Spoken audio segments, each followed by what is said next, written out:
up the fire. Two card players were disputing. "Knave," cried the reddest-faced of the two, shaking his fist at the other, "I'll mark you with the club. You can take the place of Mistigris in the pack of cards of Monseigneur the King." "Ugh!" roared a Norman, recognizable by his nasal accent. "We are packed in here like the saints of ℌ𝔫𝔫𝔞𝔥."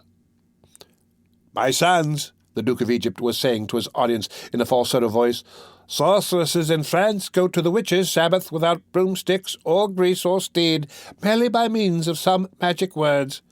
The witches of Italy always have a buck waiting for them at their door. All are bound to go out through the chimney." The voice of the young scamp, armed from head to foot, dominated the uproar. "Hurrah! Hurrah!" he was shouting. "My first day in armour. Outcast, I am an outcast. Give me something to drink. My friends, my name is ℌ𝔞𝔫𝔫𝔞𥐥, and I am a gentleman. My opinion is that if God were a gendarme, he would turn robber. Brothers, we are about to set out on a fine expedition. Lay siege to the church. Burst in the doors. Drag out the beautiful girl. Save her from the judges. Save her from the priests. Dismantle the cloister. Burn the bishop in his palace. All this we will do in less time than it takes for a burgomaster to eat a spoonful of soup. Our cause is just. We will plunder Notre Dame, and that will be the end of it. We will hang Quasimodo. Do you know Quasimodo, ladies? Have you seen him make himself breathless on the big bell on a grand Pentecost festival? Corne du Père, 'tis very fine. One would say he was a devil mounted on a man. Listen to me, my friends. I am a vagabond to the bottom of my heart. I am a member of the slang thief gang in my soul. I was born an independent thief. I have been rich, and I have devoured all my property. My mother wanted to make an officer of me. My father a subdeacon, my aunt a councillor of inquests, my grandmother prothonotary to the king, my great-aunt a treasurer of the short robe, and I have made myself an outcast. I said this to my father, who spit his curse in my face, to my mother, who set to weeping and chattering, a poor old lady like yonder faggot on the andirons. Long live mirth! I am a real Bicêtre. Waitress, my dear, more wine. I have still the wherewithal to pay. I want no more serene wine. It distresses my throat. I'd as lief, corbouf, goggle my throat with a basket. Meanwhile, the rabble applauded with shouts of laughter, and seeing that the tumult was increasing around him, the scholar cried, "Oh, what a fine noise! Populi debecatis populosa debecatio." Then he began to sing, his eye swimming in ecstasy, in the tone of a canon intoning vespers. Quo cantica, quo organa, quo Catalino, quo meloclio hic sine fine decantantur, sonunt melliflua hymnorum organa, suavissima angelorum melodia cantica canticorum mira. He broke off. Tavern keeper of the devil, give me some supper. There was a moment of partial silence, during which the sharp voice of the Duke of Egypt rose as he gave instructions to his bohemians. The weasel is called Adrun, the fox Bluefoot, or the racer of the woods, the wolf Greyfoot or Goldfoot, the bear the old man or grandfather. The cap of a gnome confers invisibility and causes one to behold invisible things. Every toad that is baptized must be clad in red or black velvet, a bell on its neck, a bell on its feet. The godfather holds its head, the godmother its hinder parts. 'Tis the demon ℍ𝔬╗ who hath the power to make wenches dance stark naked. By the mass, interrupted Jehan, I should like to be the demon ℍ𝔬╗. Meanwhile, the vagabonds continued to arm themselves and whisper at the other end of the dram-shop. That poor Esmeralda, said a Bohemian, she is our sister. She must be taken away from there. Is she still at Notre Dame? Went on a merchant with the appearance of a Jew. Yes, pardieu. Well, comrades, exclaimed the merchant, to Notre Dame. So much the better, since there are in the chapel of Saints Ferriol and Farouchon 2 statues, the one of John the Baptist and the other of Saint Antoine, of solid gold, weighing together 7 marks of gold and 15 astelines. And the pedestals are of silver gilt, of 17 marks, 5 ounces. I know that. I am a goldsmith. Here they served Jehan with his supper. As he threw himself back on the bosom of the wench beside him, he exclaimed, By ℍ𝔬╗ whom people call Saint Goguelu, I am perfectly happy. I have before me a fool who gazes at me with the smooth face of an archduke. Here is one on my left whose teeth are so long that they hide his chin, and then I am like the Marshal de Guy at the siege of Pontoise. I have my right resting on a hillock. Ventre me home. Comrade, you have the air of a merchant of tennis balls, and you come and sit yourself beside me. I am a nobleman, my friend. Trade is incompatible with nobility. Get out of that. Oh, hey, you others, don't fight. What, Baptiste Croquesson? You, who have such a fine nose, are going to risk it against the big fists of that lout? Fool! Non cuiquam datum est haberi nesum. Not everyone is favoured with a nose. You are really divine, ℌ𝔞𝔫𝔞𥐐. 'Tis a pity that you have no hair. Hola! My name is Johann Frollo, and my brother is an archdeacon. May the devil fly off with him. All that I tell you is the truth. In turning vagabond, I have gladly renounced the half of a house situated in paradise which my brother had promised me. Demediam domum in paradiso. I quote the text. I have a fief in the Rue Tirchapet, and all the women are in love with me, as true as St. Eloi was an excellent goldsmith, and that the 5 trades of the good city of Paris are the tanners, the tars, the making of cross belts, the purse-makers, and the sweaters, and then St. Laurent was burnt with eggshells. I swear to you, comrades, que je ne bouvais de piment devant un an si je mens, which means that I will drink no spiced and honeyed wine for a year if I am lying now. 'Tis moonlight, my charmer. See, yonder through the window, how the wind is tearing the clouds to tatters. Even thus will I do your gorget. Wenches, wipe the children's noses and snuff the candles. Christ and Mayhem, what am I eating here, Jupiter? Oh, hey, innkeeper, the hair is not on the heads of your hussies one finds in your omelettes. Old women, I like bald omelettes. May the devil confound you. A fine hostelry of Beelzebub where the hussies comb their heads with their forks. Et je ne moi, par le Saint Dieu, ne foi ne loi, ne feu, ne lieu, ne roi, ne Dieu. Which means, and by the blood of God, I have neither faith, nor law, nor fire, nor dwelling place, nor king, nor God.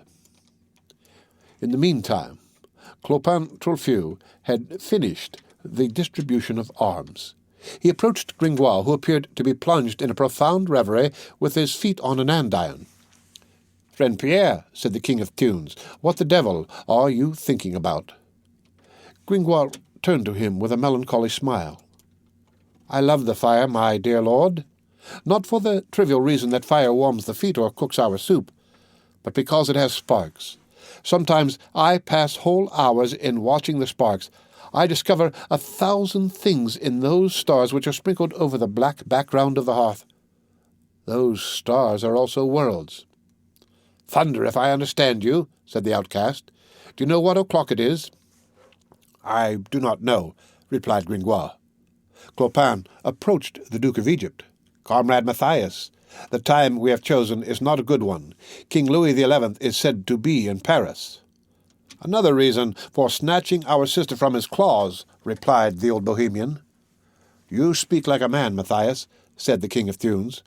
"Moreover, we will act promptly. No resistance is to be feared in the church. The cannons are hares, and we are in force. The people of the Parliament will be well balked tomorrow when they come to seek her. Guts of the Pope! I don't want them to hang the pretty girl." Chopin quitted the dram-shop. Meanwhile, Jehan was shouting in a hoarse voice, "I eat! I drink! I am drunk! I am Jupiter! Huh? Pierre the Slaughterer, if you look at me like that again, I'll fillip the dust off your nose for you." Gringoire, torn from his meditations, began to watch the wild and noisy scene which surrounded him, muttering between his teeth, "Luxuriosa res vinum et tumultuosa ebrietas. Alas, what good reason I have not to drink, and how excellently spoke Saint Benoit, vinum apostare facit etiam sapientes." At that moment, Clopin returned and shouted in a voice of thunder, "Midnight!" At this word, which produced the effect of the call to boot and saddle on a regiment at a halt, all the outcasts, men, women, children, rushed in a mass from the tavern with great noise of arms and old iron implements. The moon was obscured. The Cour des Miracles was entirely dark. There was not a single light. One could make out there a throng of men and women conversing in low tones. They could be heard buzzing, and a gleam of all sorts of weapons was visible in the darkness. Clopin mounted a large stone. "To your ranks, Argot!" he cried. "Fall into line, Egypt! Form ranks, Galilee!" A movement began in the darkness. The immense multitude appeared to form in a column. After a few minutes, the king of tunes raised his voice once more. "Now silence to march through Paris. The password is little sword in pocket. The torches will not be lighted till we reach Notre Dame. Forward! March!" 10 minutes later, the cavaliers of the watch fled in terror before a long procession of black men and silent men, which was descending towards the Pont au Change through the tortuous streets which pierced the close-built neighbourhoods of the markets in every direction. The end of Book the 10th, Chapter 3 of The Hunchback of Notre Dame. Read by Rick Kishner for Lit2Go on the web at fcit.usf.edu.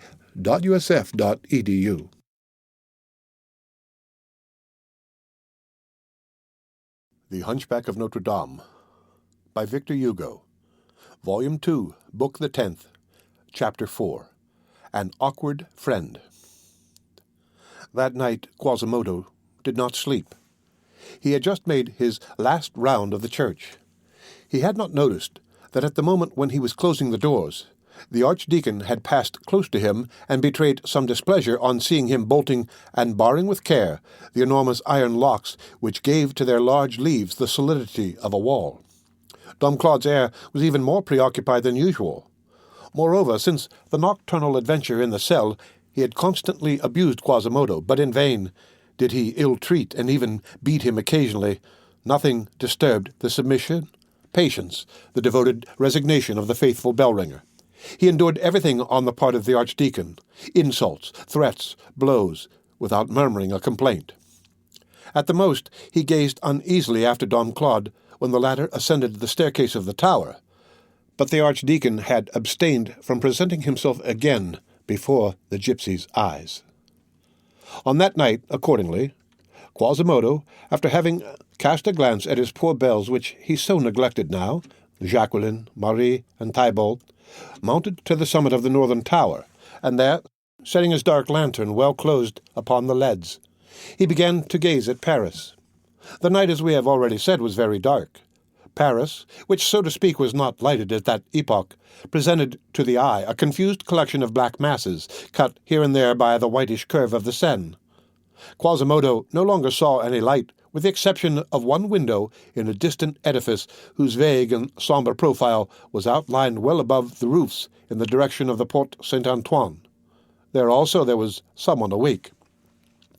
As the only eye of the bell-ringer peered into that horizon of mist and night, he felt within him an inexpressible uneasiness. For several days he had been upon his guard.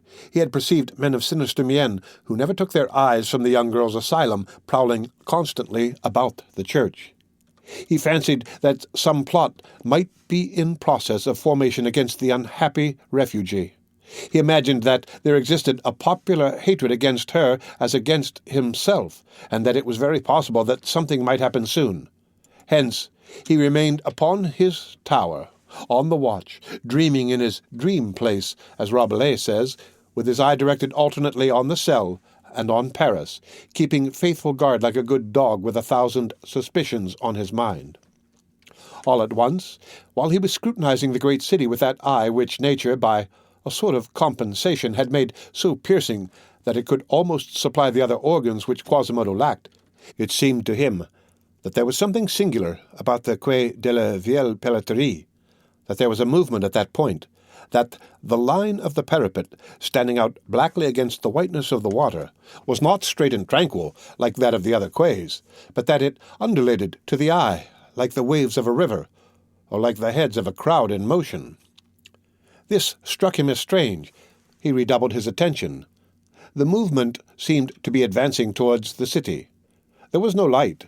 It lasted for some time on the quay, then it gradually ceased, as though that which was passing there entering the interior of the island. Then it stopped altogether, and the line of the quay became straight and motionless again.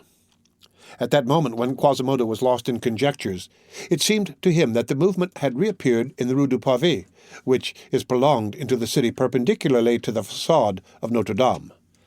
At length, dense as was the darkness, he beheld the head of a column debouch from that street, and in an instant a crowd, of which nothing could be distinguished in the gloom except that it was a crowd, spread over the place.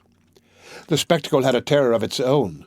It is probable that this singular procession, which seemed so desirous of concealing itself under profound darkness, maintained a silence no less profound. Nevertheless, some noise must have escaped it, were it only a trampling.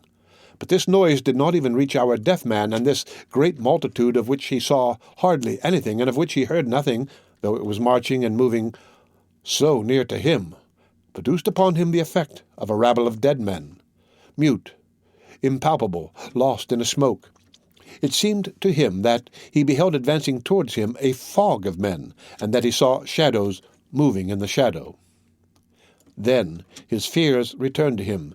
The idea of an attempt against the gypsy presented itself once more to his mind.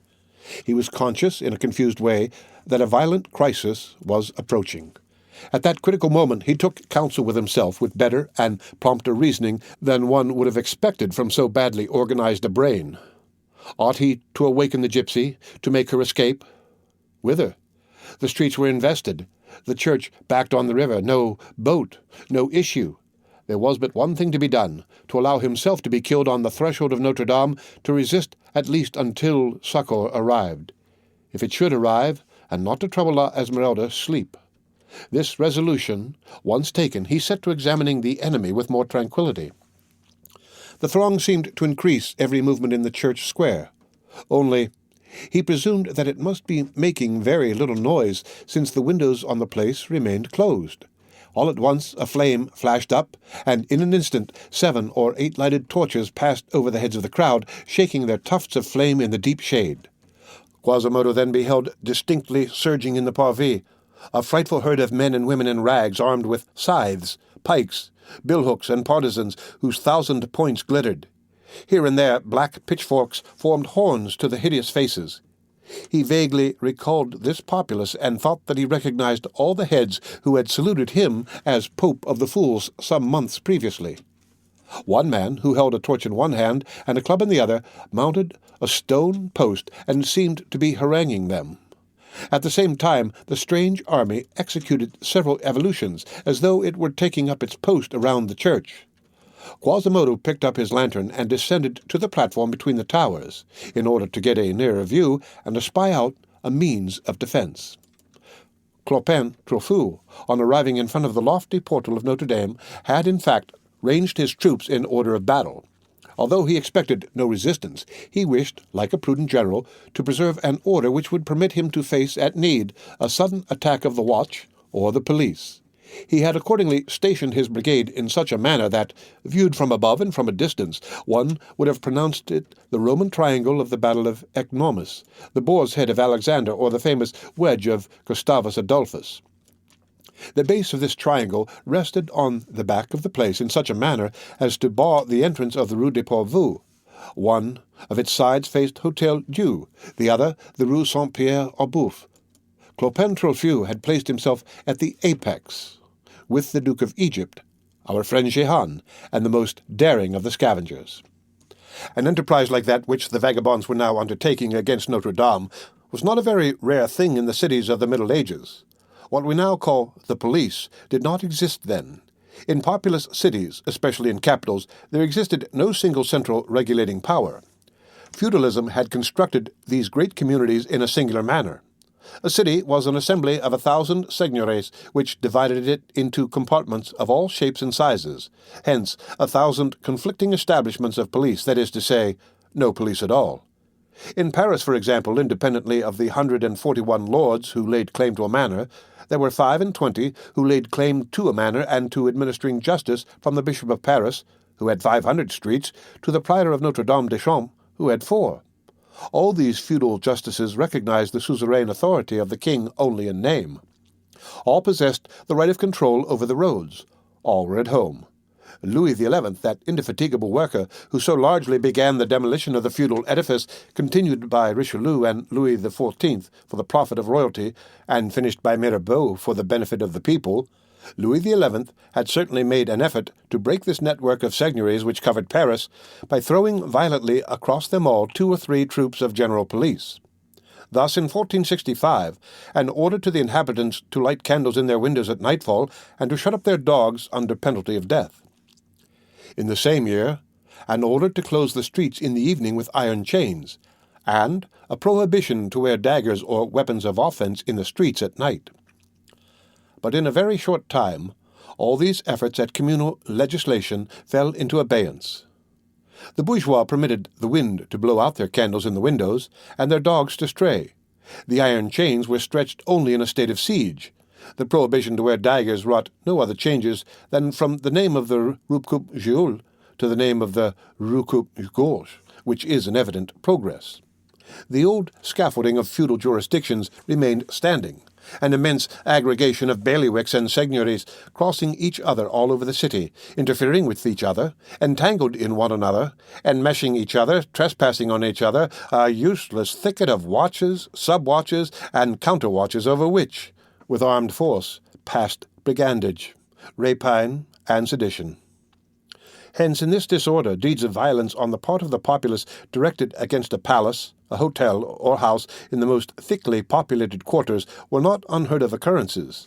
In the majority of such cases, the neighbours did not meddle with the matter unless the pillaging extended to themselves. They stopped up their ears to the musket shots, closed their shutters, barricaded their doors, allowed the matter to be concluded with or without the watch, and the next day it was said in Paris, ℌ𝔞𝔫𝔞𝔥 was broken open last night. The ℍ𝔞𝔫𝔞𝔥 was seized last night, and so forth. Hence, not only the royal habitations, the Louvre, the palace, the Bastille, the Tournelles, but simply seigneurial residences, the Petit Bourbon, the Hôtel des Cents, the Hôtel des Angoulême, etc., had battlements on their walls and machicolations over their doors. Churches were guarded by their sanctity. Some, among the number Notre Dame, were fortified. The Abbey of Saint-Germain-des-Prés was castellated like a baronial mansion, and more brass expended about it in bombards than in bells. Its fortress was still to be seen in 1610. Today, barely its church remains. Let us return to Notre Dame. When the first arrangements were completed, and we must say to the honor of vagabond discipline that Clopin's orders were executed in silence and with admirable precision, the worthy chief of the band mounted on the parapet of the church square and raised his hoarse and surly voice, turning towards Notre Dame and brandishing his torch, whose light, tossed by the wind and veiled every moment by its smoke, made the reddish facade of the church appear and disappear before the eye. To you, Louis de Beaumont, Bishop of Paris, Councillor in the Court of Parliament, I, Clopin Tropheu, King of Tunes, Grand ℍ𝔍∗, Prince of Argot, Bishop of Fools, I say, our sister falsely condemned for magic hath taken refuge in your church. You owe her asylum and safety. Now the Court of Parliament wishes to seize her once more there, and you consent to it, so that she would be hanged tomorrow in the Grève. If God and the outcasts were not here, if your church is sacred, so is our sister. If our sister is not sacred, neither is your church. That is why we call upon you to return the girl if you wish to save your church, or we will take possession of the girl again and pillage the church, which will be a good thing, in token of which I here plant my banner, and may God preserve you, Bishop of Paris. Quasimodo could not, unfortunately, hear these words, uttered with a sort of sombre and savage majesty. A vagabond presented his banner to Clopin, who planted it solemnly between two paving stones. It was a pitchfork, from whose points hung a bleeding quarter of carrion meat. That done, the King of Thunes turned around and cast his eyes over his army, a fierce multitude whose glances flashed almost equally with their pikes. After a momentary pause, "Forward, my sons," he cried. "To work, locksmiths."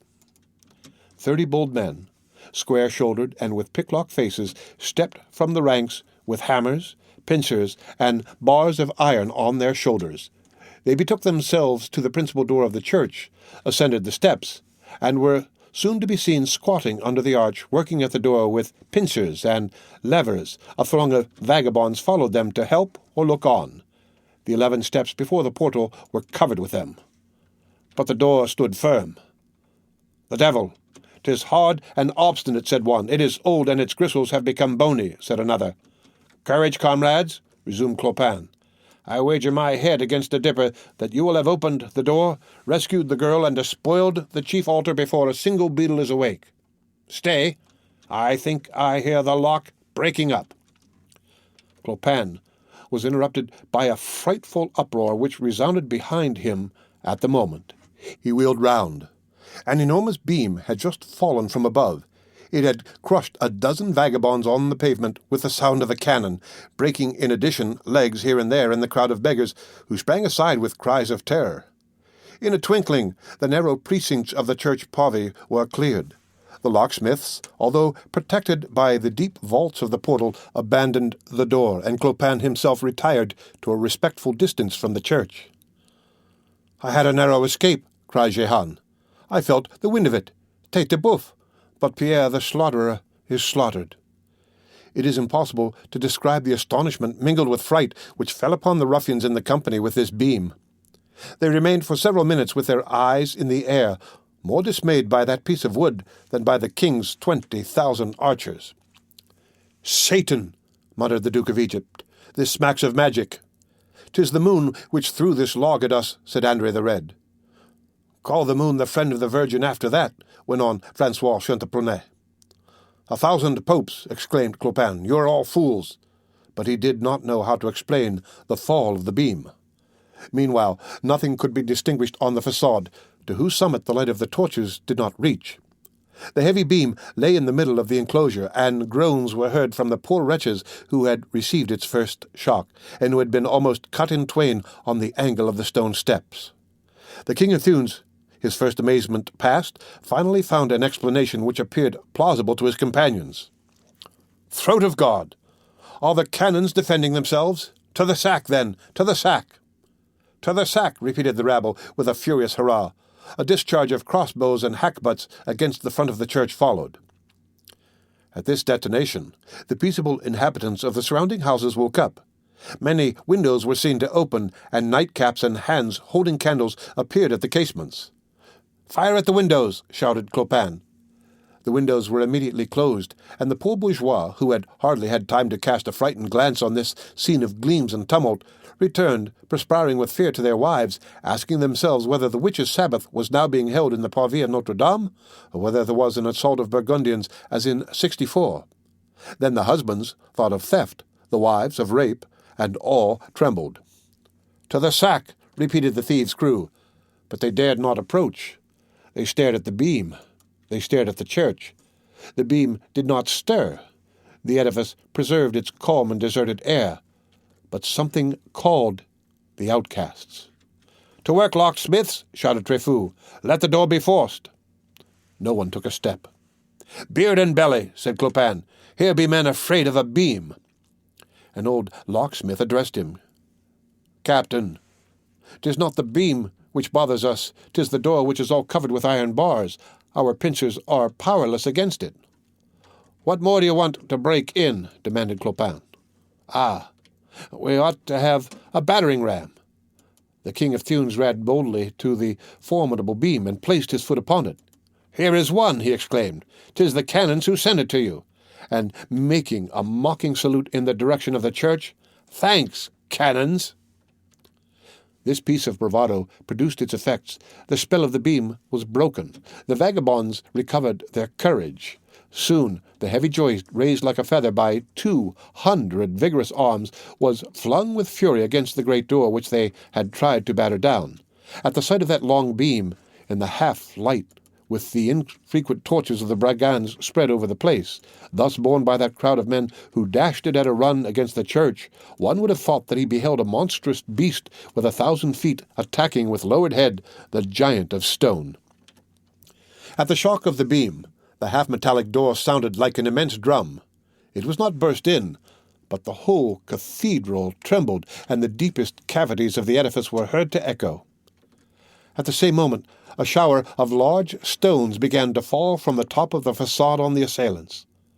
"The devil!" cried Jehan. "Are the towers shaking the balustrades down on our heads?" But the impulse had been given.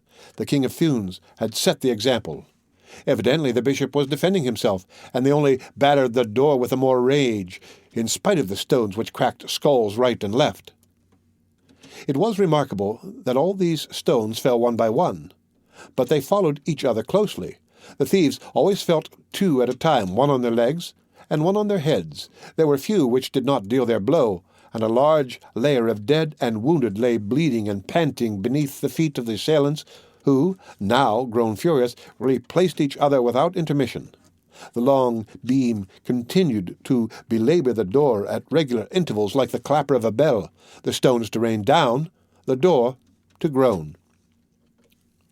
The reader has no doubt divined that this unexpected resistance which had exasperated the outcasts came from ℍ𝔍𝔕. Chance had unfortunately favored the brave deaf man.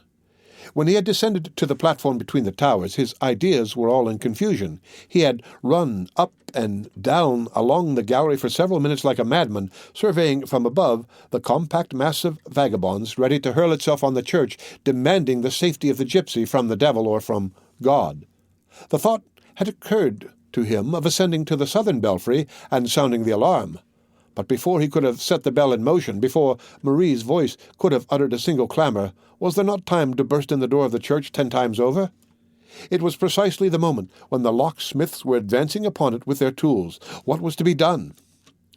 All at once he remembered that some masons had been at work all day repairing the wall, the timber-work, and the roof of the south tower. This was a flash of light. The wall was of stone, the roof of lead, the timber-work of wood, that prodigious timber-work so dense that it was called the forest. ℍ𝔍𝔕 hastened to that tower. The lower chambers were, in fact, full of materials. There were piles of rough blocks of stone, sheets of lead in coils, bundles of laths, heavy beams already notched with a saw, heaps of plaster. Time was pressing. The pikes and hammers were at work below. With a strength which the sense of danger increased tenfold, he seized one of the beams, the longest and heaviest. He pushed it out through a loophole, then, grasping it again outside the tower, he made it slide along the angle of the balustrade which surrounds the platform, and let it fly into the abyss. The enormous timber during that fall of 160 feet, scraping the wall, breaking the carvings, turned many times on its center, like the arms of a windmill flying off alone through space. At last it reached the ground. The horrible cry arose, and the black beam, as it rebounded from the pavement, resembled a serpent leaping. ℍ𝔍𝔕 beheld the outcasts scatter at the fall of the beam like ashes at the breath of a child. He took advantage of their fright, and while they were fixing a superstitious glance on the club which had fallen from heaven, and while they were putting out the eyes of the stone saints on the front with a discharge of arrows and buckshot, ℍ𝔍𝔕 was silently piling up plaster, stones, and rough blocks of stone, even the sacks of tools belonging to the masons, on the edge of the balustrade from which the beam had already been hurled. Thus, as soon as they began to batter the grand door, the shower of rough blocks of stone began to fall, and it seemed to them that the church itself was being demolished over their heads. Anyone who could have beheld ℍ𝔍𝔕 at that moment would have been frightened independently of the projectiles which he had piled upon the balustrade. He had collected a heap of stones on the platform itself. As fast as the blocks on the exterior edge were exhausted, he drew on the heap. Then he stooped and rose again with incredible activity. His huge gnome's head bent over the balustrade. Then an enormous stone fell, then another. From time to time he followed a fine stone with his eye, and when it did good execution, he said, "Hum." Meanwhile, the beggars did not grow discouraged. The thick door on which they were venting their fury had already trembled more than 20 times beneath the weight of their oaken battering-ram, multiplied by the strength of 100 men. The panels cracked, the carved work flew into splinters, the hinges at every blow leaped from their pins, the planks yawned, the wood crumbled to powder, ground between the iron sheathing. Fortunately for ℍ𝔍𝔕, there was much more iron than wood. Nevertheless, he felt that the great door was yielding. Although he did not hear it, every blow of the ram reverberated simultaneously in the vaults of the church and within it. From above he beheld the vagabonds, filled with triumph and rage, shaking their fists at the gloomy facade, and both on the gypsy's account and his own, he envied the wings of the owls which flitted away above his head in flocks.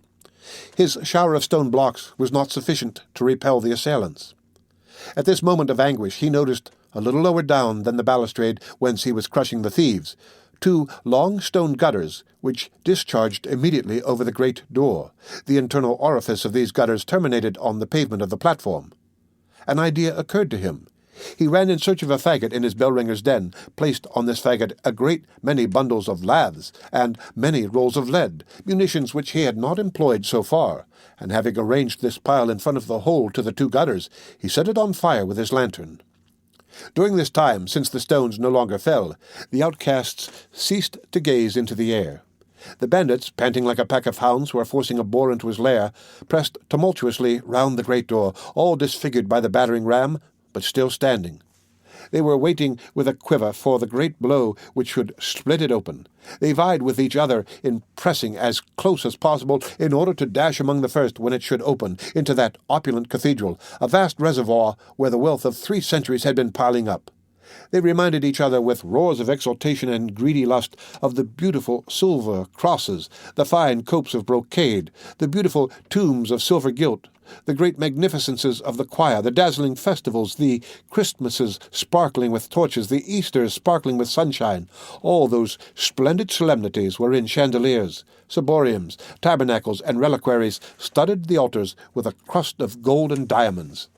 Certainly at that fine moment, thieves and pseudo-sufferers, doctors in stealing and vagabonds, were thinking much less of delivering the gypsy than of pillaging Notre Dame.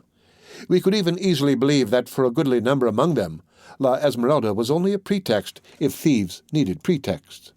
All at once, at the moment when they were grouping themselves round the ram for a last effort, each one holding his breath and stiffening his muscles in order to communicate all his force to the decisive blow, a howl more frightful still than that which had burst forth and expired beneath the beam rose among them. Those who did not cry out, those who were still alive, looked. 2 streams of melted lead were falling from the summit of the edifice into the thickest of the rabble. That sea of men had just sunk down beneath the boiling metal, which had made, at the 2 points where it fell, 2 black and smoking holes in the crowd, such as hot water would make in snow. Dying men, half consumed and groaning with anguish, could be seen writhing there. Around these 2 principal streams there were drops of that horrible rain which scattered over the assailants and entered their skulls like gimlets of fire. It was a heavy fire which overwhelmed these wretches with 1,000 hailstones. The outcry was heart-rending. They fled pell-mell, hurling the beam upon the bodies, the boldest as well as the timid, and the parvis was cleared a second time. All eyes were raised to the top of the church. They beheld there an extraordinary sight. On the crest of the highest gallery, higher than the central rose window, there was a great flame rising between the 2 towers with whirlwinds of sparks, a vast, disordered, and furious flame, a tongue of which was borne into the smoke by the wind from time to time. Below that fire, below the gloomy balustrade with its trefoils showing darkly against its glare, 2 spouts with monster throats were vomiting forth unceasingly that burning rain, whose silvery stream stood out against the shadows of the lower facade. As they approached the earth, these 2 jets of liquid lead spread out in sheaves like water springing from the 1,000 holes of a watering pot. Above the flame, the enormous towers, 2 sides of each of which were visible in sharp outline, the one wholly black, the other wholly red, seemed still more vast with all the immensity of the shadow which they cast even to the sky. Their innumerable sculptures of demons and dragons assumed a lugubrious aspect. The restless light of the flame made them move to the eye. There were griffins which had the air of laughing, gargoyles which one fancied one heard yelping, salamanders which puffed at the fire, Taresques which sneezed in the smoke. And among the monsters thus roused from their sleep of stone by this flame, by this noise, there was one who walked about, and who was seen from time to time to pass across the glowing face of the pile like a bat in front of a candle. Without doubt, this strange beacon light would awaken far away the woodcutter of the hills of Bicêtre, terrified to behold the gigantic shadow of the towers of Notre Dame quivering over his heaths. A terrific silence ensued among the outcasts, during which nothing was heard but the cries of alarm of the canons shut up in their cloister, and more uneasy than horses in a burning stable, the furtive sound of windows hastily opened and still more hastily closed, the internal hurly-burly of the houses and of the Hôtel Dieu, the wind in the flame, the last death rattle of the dying, and the continued crackling of the rain of lead upon the pavement. In the meanwhile, the principal vagabonds had retired beneath the porch of the Gondolier mansion and were holding a council of war.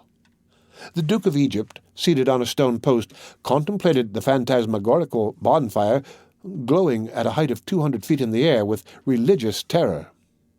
␍𝔬╗ bit his huge fists with rage. "Impossible to get in," he muttered between his teeth.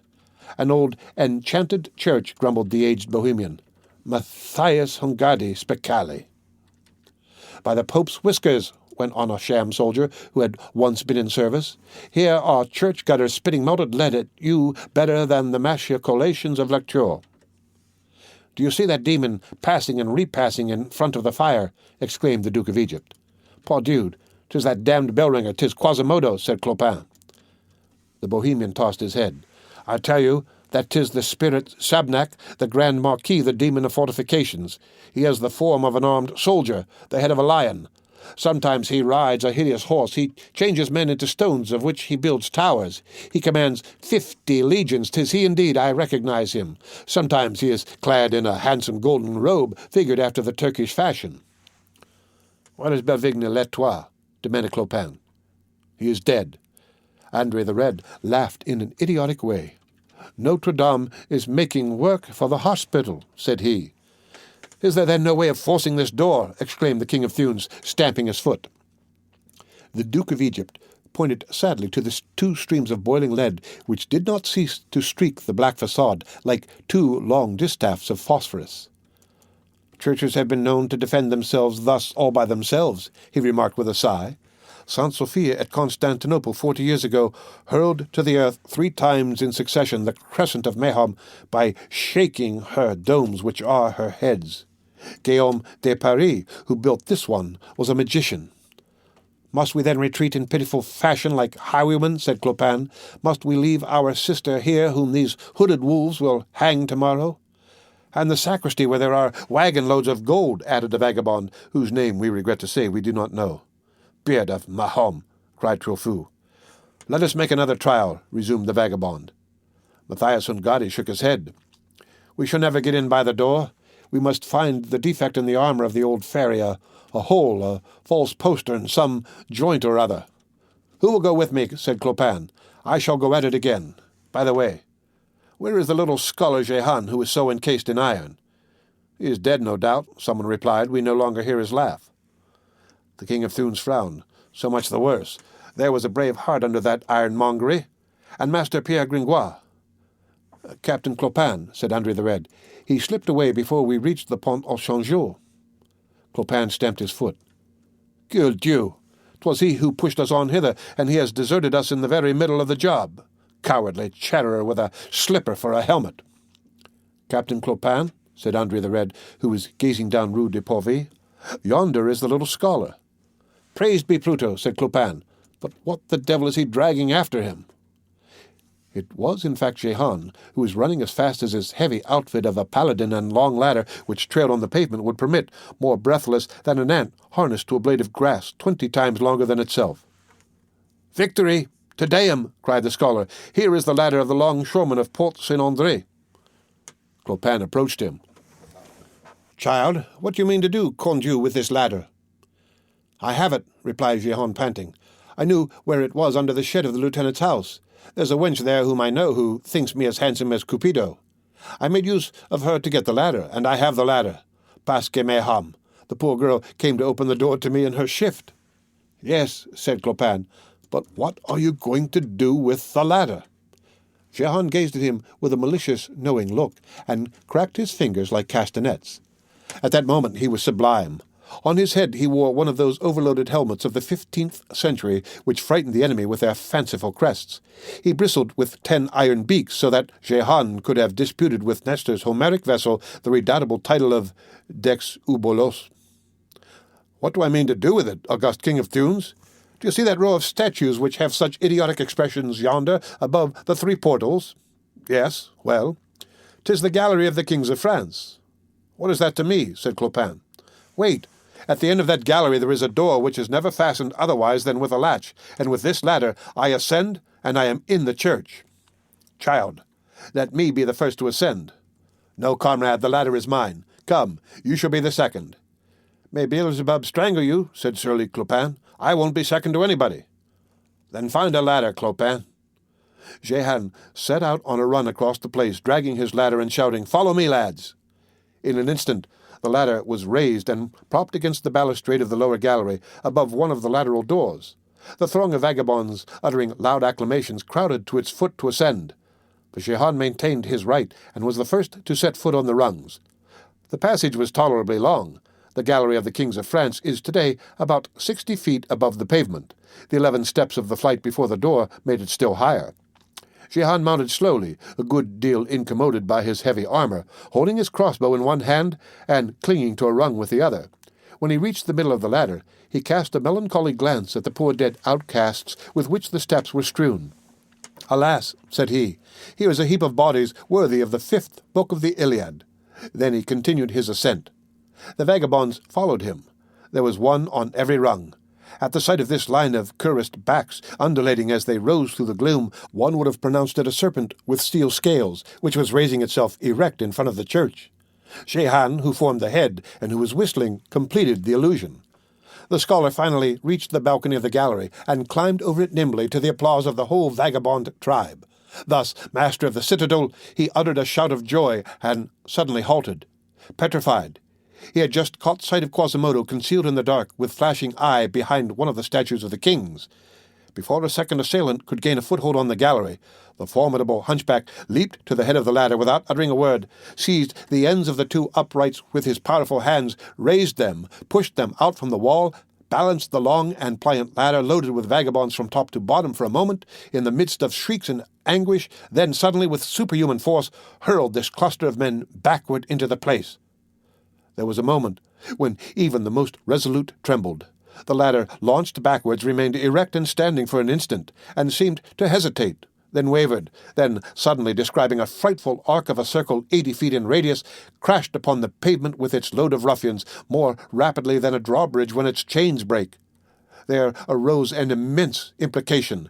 Then all was still, and a few mutilated wretches were seen crawling over the heap of dead. A sound of wrath and grief followed the first cries of triumph among the besiegers. Quasimodo, impassive, with both elbows propped on the balustrade, looked on. He had the air of an old, bushy-headed king at his window. As for Jehan Frollo, he was in a critical position. He found himself in the gallery with the formidable bell-ringer alone, separated from his companions by a vertical wall 80 feet high. While Quasimodo was dealing with the ladder, the scholar had run to the postern which he believed to be open. It was not. The deaf man had closed it behind him when he entered the gallery. ℍ𝔶 had then concealed himself behind a stone king, not daring to breathe, and fixing upon the monstrous hunchback a frightened gaze like the man who, in courting the wife of the guardian of a menagerie, went one evening to a love rendezvous, mistook the wall which he was to climb, and suddenly found himself face to face with a white bear. For the first few moments the deaf man paid no heed to him, but at last he turned his head and suddenly straightened up. He had just caught sight of the scholar. ℍ𝔶 prepared himself for a rough shock, but the deaf man remained motionless, only he had turned towards the scholar and was looking at him. "Ho, ho," said ℍ𝔶, "what do you mean by staring at me with that solitary and melancholy eye?"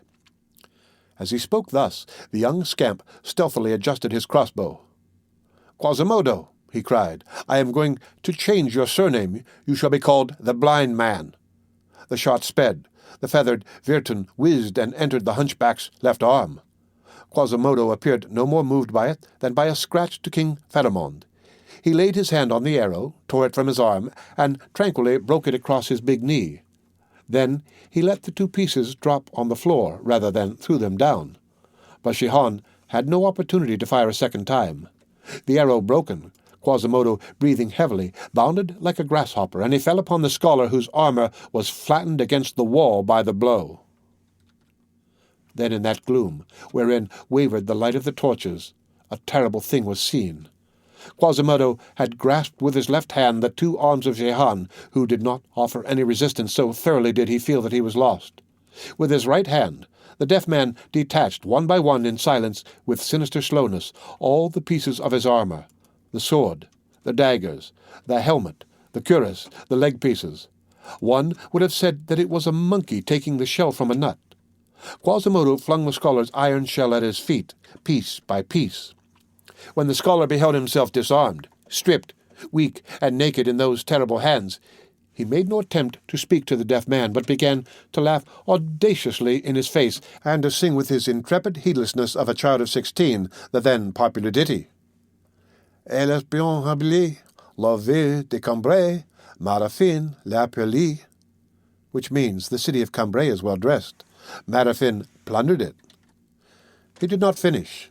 Quasimodo was seen on the parapet of the gallery, holding the scholar by the feet with one hand and whirling him over the abyss like a sling.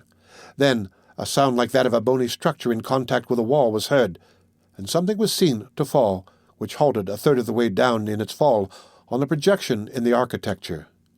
It was a dead body, which remained hanging there, bent double, its loins broken, its skull empty. A cry of horror rose among the vagabonds. "Vengeance!" shouted Clopin. "To the sack!" replied the multitude. "Assault! Assault!" There came a tremendous howl in which were mingled all tongues, all dialects, all accents. The death of the poor scholar imparted a furious ardor to that crowd. It was seized with shame and the wrath of having been held so long in check before a church by a hunchback. Rage found ladders, multiplied the torches, and at the expiration of a few moments, Quasimodo in despair beheld that terrible ant-heap mount on all sides to the assault of Notre Dame. Those who had no ladders had knotted ropes. Those who had no ropes climbed by the projections of the carvings. They hung from each other's rags. There was no means of resisting that rising tide of frightful faces. Rage made these fierce countenances ruddy. Their clayey brows were dripping with sweat. Their eyes darted lightnings. All these grimaces, these horrors, laid siege to Quasimodo. One would have said that some other church had dispatched to the assault of Notre Dame its gorgons, its dogs, its drees, its demons, its most fantastic sculptures. It was like a layer of living monsters on the stone monsters of the façade. Meanwhile, the place was studded with 1,000 torches. This scene of confusion, till now hid in darkness, was suddenly flooded with light. The parvis was resplendent, and cast a radiance on the sky. The bonfire lighted on the lofty platform was still burning, and illuminated the city far away. The enormous silhouette of the two towers projected afar on the roofs of Paris, and formed a large notch of black in this light.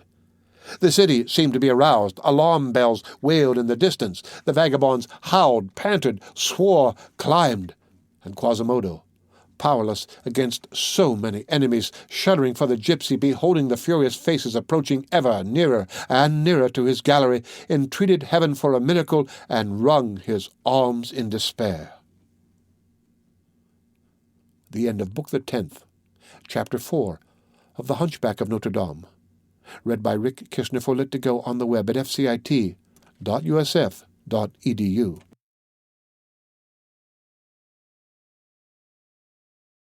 The Hunchback of Notre Dame by Victor Hugo.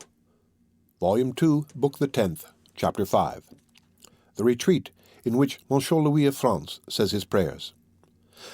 The reader has not perhaps forgotten that one moment before catching sight of the nocturnal band of vagabonds, Quasimodo, as he inspected Paris from the heights of his bell tower, perceived only one light burning, which gleamed like a star from a window on the topmost story of a lofty edifice besides the Porte Saint-Antoine. This edifice was the Bastille. That star was the candle of Louis XI. King Louis XI had, in fact, been 2 days in Paris. He was to take his departure on the next day, but one for his citadel of Montilz-les-Tours. He made but seldom and brief appearances in his good city of Paris, since there he did not feel about him enough pitfalls, gibbets, and Scotch archers. He had come that day to sleep at the Bastille, the great chambers 5 toises square, which he had at the Louvre, with its huge chimney-piece loaded with 12 great beasts and 13 great prophets, and his grand bed, 11 feet by 12, pleased him but little. He felt himself lost amid all this grandeur. This good bourgeois king preferred the Bastille, with a tiny chamber and couch. And then the Bastille was stronger than the Louvre. This little chamber, which the king reserved for himself in the famous state prison, was also tolerably spacious, and occupied the topmost story of a turret rising from the donjon keep. It was circular in form, carpeted with mats of shining straw, sealed with beams, enriched with fleur-de-lis of gilded metal with interjoists in colour, wainscoted with rich woods, sewn with rosettes of white metal, and with others painted a fine bright green made of orpiment and fine indigo. Though there was only one window, a long pointed casement, latticed with brass wire and bars of iron, further darkened by fine-coloured panes with the arms of the king and of the queen, each pane being worth 22 sous. There was but one entrance, a modern door with a fiat arch, garnished with a piece of tapestry on the inside, and on the outside by one of those porches of Irish wood, frail edifices of cabinet work, curiously wrought, numbers of which were still to be seen in old houses 150 years ago. Although they disfigure and embarrass the places, says 𝌍𝔫𝔵 in despair, our old people are still unwilling to get rid of them and keep them in spite of everybody. In this chamber nothing was to be found of what furnishes ordinary apartments, neither benches, nor trestles, nor forms, nor common stools in the form of a chest, nor fine stools sustained by pillars and counterpillars at 4 sols apiece. Only one easy armchair, very magnificent, was to be seen. The wood was painted with roses on a red ground. The seat was of ruby Cordovan leather, ornamented with long silken fringes, and studded with 1,000 golden nails. The loneliness of this chair made it apparent that only one person had a right to sit down in this apartment. Beside the chair, and quite close to the window, there was a table covered with a cloth with a pattern of birds. On this table stood an inkhorn spotted with ink, some parchments, several pens, and a large goblet of chased silver. A little further on was a brazier, a praying stool in crimson velvet, relieved with small bosses of gold. Finally, at the extreme end of the room, a simple bed of scarlet and yellow damask, without either tinsel or lace, having only an ordinary fringe. This bed, famous for having borne the sleep, or the sleeplessness, of Louis XI, was still to be seen 200 years ago at the house of a councillor of state, where it was seen by old Madame Pellew, celebrated in Cyrus under the name of ℌ𝔫𝔫𝔞𝔥 and of ℌ𝔞𝔫𝔫𝔞𝔥. Such was the chamber which was called the retreat, where Monsieur Louis de France says his prayers. At the moment when we have introduced the reader into it, this retreat was very dark. The curfew bell had sounded an hour before, night was come, and there was only one flickering wax candle set on the table to light 5 persons variously grouped in the chamber. The first on which the light fell was a seigneur, superbly clad in breeches and jerkin of scarlet, striped with silver, and a loose coat with half sleeves of cloth of gold with black figures.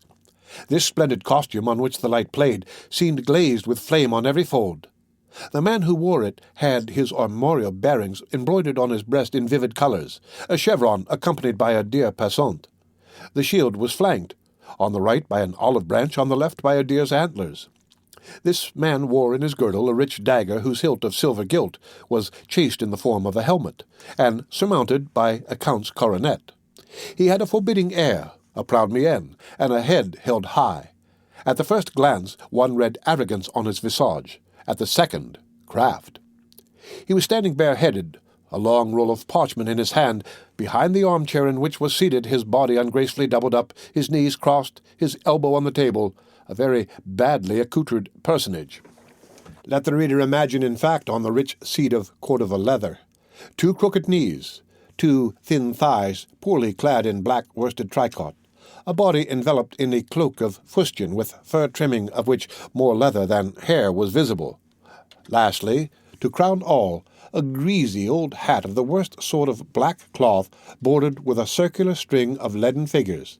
This, in company with a dirty skull-cap which hardly allowed a hair to escape, was all that distinguished the seated personage. He held his head so bent upon his breast that nothing was to be seen of his face thus thrown into shadow, except the tip of his nose, upon which fell a ray of light, and which must have been long. From the thinness of his wrinkled hand, one divined that he was an old man. It was Louis XI.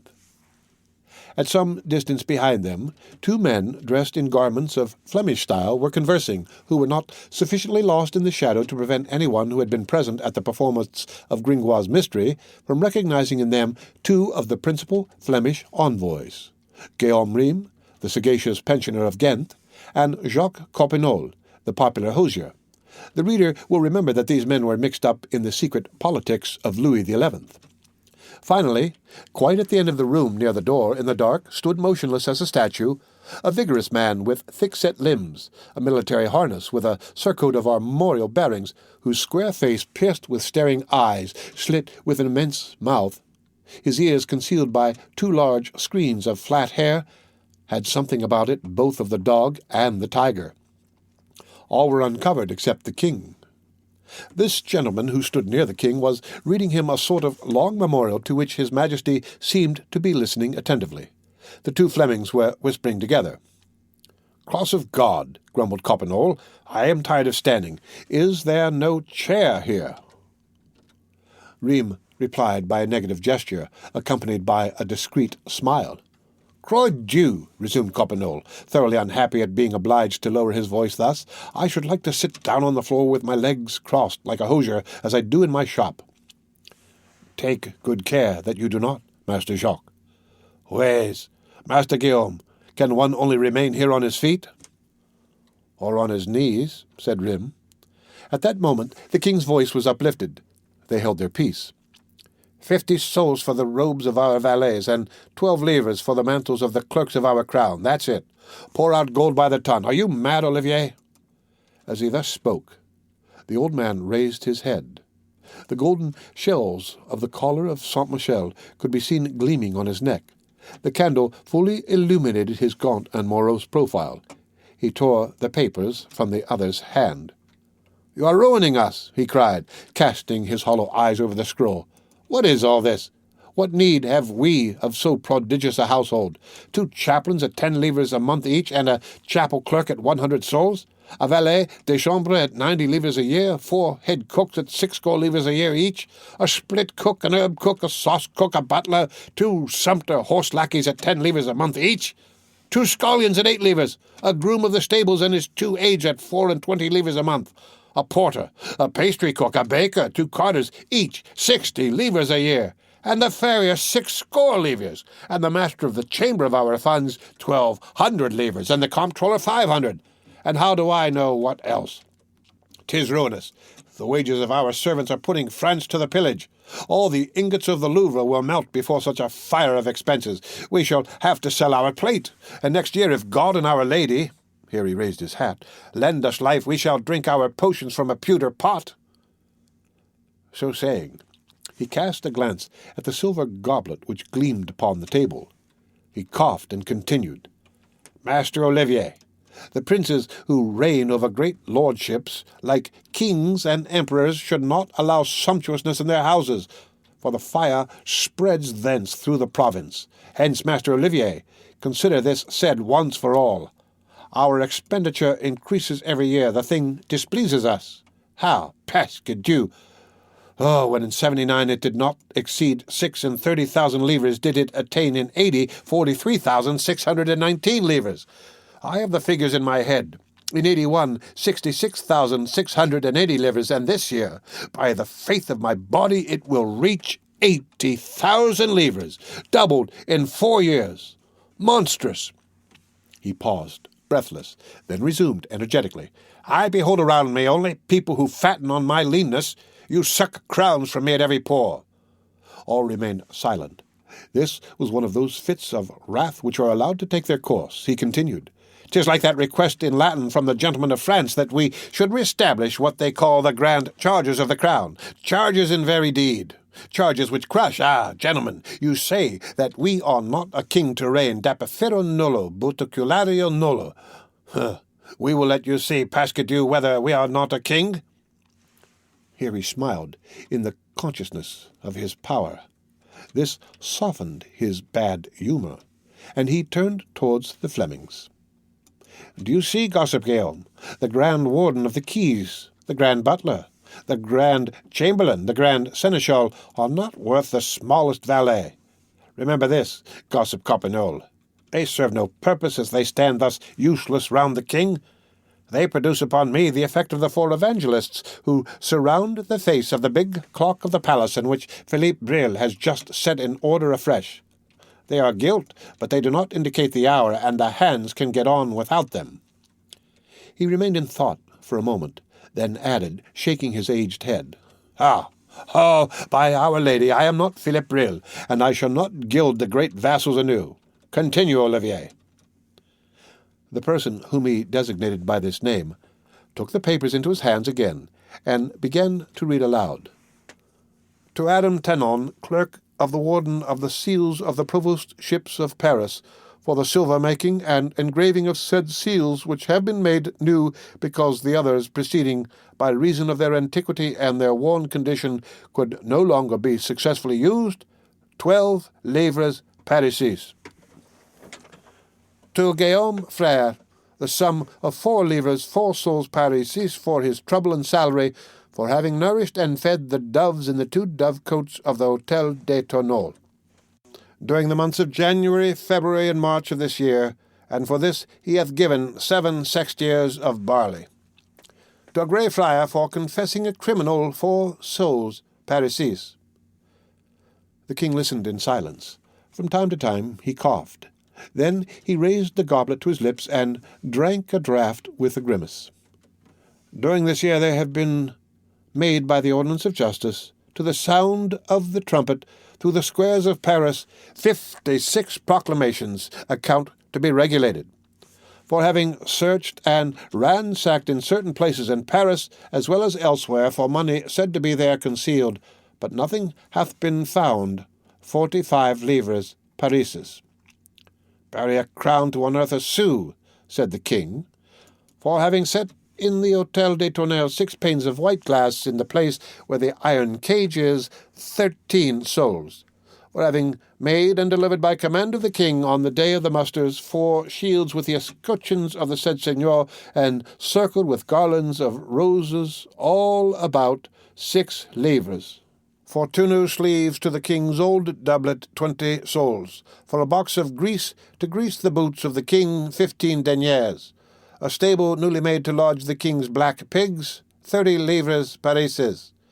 Many partitions, planks, and trapdoors for the safe-keeping of the lions at St. Paul, 22 livres. These be dear beasts, said Louis XI. It matters not. It is a fine magnificence in a king. There is a great red lion whom I love for his pleasant ways. Have you seen him, Master Guillaume? Princes must have these terrific animals, for we kings must have lions for our dogs and tigers for our cats. The great befits a crown. In the days of the pagans of Jupiter, when the people offered the temples 100 oxen and 100 sheep, the emperors gave 100 lions and 100 eagles. This was wild and very fine. The kings of France have always had roarings around their throne. Nevertheless, people must do me this justice, that I spend still less money on it than they did, and that I possess a greater modesty of lions, bears, elephants, and leopards. Go on, Master Olivier. We wished to say thus much to our Flemish friends. Guillaume Rym bowed low, while Coppenole, with his surly mien, had the air of one of the bears of which his Majesty was speaking. The king paid no heed. He had just dipped his lips into the goblet, and he spat out the beverage, saying, "Faugh! What a disagreeable potion!" The man who was reading continued. For feeding a rascally footpad locked up these 6 months in the little cell of the Flare until it should be determined what to do with him, 6 livres 4 sols. What's that? Interrupted the king. Feed what ought to be hanged? Pas skidoo! I will give not a sou more for that nourishment. Olivier, come to an understanding about the matter with Monsieur de Estouville, and prepare me this very evening the wedding of the gallant and the gallows. Resume. Olivier made a mark with his thumb against the article of the rascally foot soldier, and passed on. To Henriette Cazon, Master Executor of the High Works of Justice in Paris, the sum of 60 sols parisis to him, assessed and ordained by Monseigneur the Provost of Paris, for having bought by order of the said Sieur the Provost a great broadsword serving to execute and decapitate persons who are by justice condemned for their demerits, and he hath caused the same to be garnished with a sheath, and with all things thereto appertaining, and hath likewise caused to be repointed and set in order the old sword, which had become broken and notched in executing justice on Messire Louis de Luxembourg, as will more fully appear. The king interrupted. That suffices. I allow the sum with great good will. Those are expenses which I do not begrudge. I have never regretted that money. Continue. For having made over a great cage... Ah, said the king, grasping the arms of his chair in both hands. I knew well that I came hither to this Bastille for some purpose. Hold, Master Olivier. I desire to see that cage myself. You shall read me the cost while I am examining it. Messieurs Flemings, come and see this. 'Tis curious. Then he rose, leaned on the arm of his interlocutor, made a sign to the sort of mute who stood before the door to precede him, to the two Flemings to follow him, and quitted the room. The royal company was recruited at the door of the retreat by men of arms, all loaded down with iron, and by slender pages bearing flambeaux. It marched for some time through the interior of the gloomy donjon, pierced with staircases and corridors, even in the very thickness of the walls. The captain of the Bastille marched at their head, and caused the wickets to be opened before the bent and aged king, who coughed as he walked. At each wicket all heads were obliged to stoop, except that of the old man, bent double with age. "Ha!" said he between his gums, for he had no longer any teeth. "We are already quite prepared for the door of the sepulchre, for a low door, a bent passer." At length, after having passed the final wicket, so loaded with locks that a quarter of an hour was required to open it, they entered a vast and lofty vaulted hall, in the centre of which they could distinguish, by the light of the torches, a huge cubic mass of masonry, iron, and wood. The interior was hollow. It was one of those famous cages of prisoners of state which were called the Little Daughters of the King. In its walls there were 2 or 3 little windows, so closely trellised with stout iron bars that the glass was not visible. The door was a large flat slab of stone, as on tombs, the sort of door which serves for entrance only. Only here the occupant was alive. The king began to walk slowly round the little edifice, examining it carefully, while Master Olivier, who followed him, aloud read the note. "For having made a great cage of wood of solid beams, timbers, and wall plates measuring 9 feet in length by 8 in breadth, and of the height of 7 feet between the partitions, smoothed and clamped with great bolts of iron, which has been placed in a chamber situated in one of the towers of the Bastille Saint-Antoine, in which cage is placed and detained, by command of the King our Lord, a prisoner who formerly inhabited an old, decrepit, and ruined cage. There have been employed in making the said new cage 96 horizontal beams and 52 upright joists, 10 wall plates, 3 toises long. There have been occupied 19 carpenters to hew, work, and fit all the said wood in the courtyard of the Bastille during 20 days. Very fine heart of oak, said the king, striking the woodwork with his fist.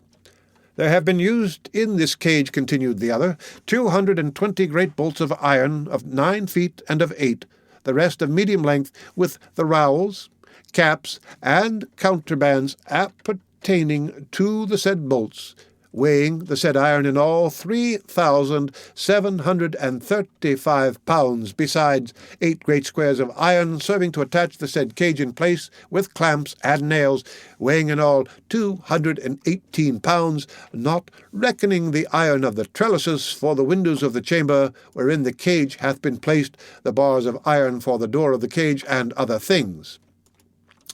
'Tis a great deal of iron, said the king, to contain the light of a spirit. The whole amounts to 317 livres, 5 sols, 7 deniers.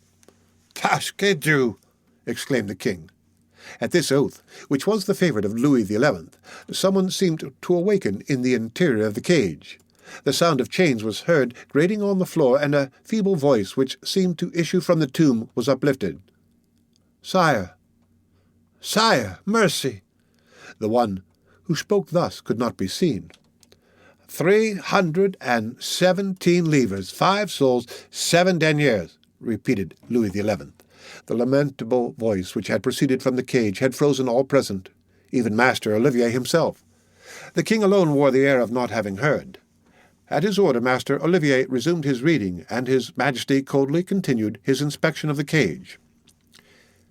In addition to this, there hath been paid to a mason who hath made the holes wherein to place the gratings of the windows, and the floor of the chamber where the cage is, because that floor could not support this cage by reason of its weight, 27 livres, 14 sous parisis. The voice began to moan again. Mercy, sire! I swear to you that 'twas Monsieur the Cardinal d'Anguers, and not I who was guilty of treason. The mason is bold, said the king. Continue, Olivier.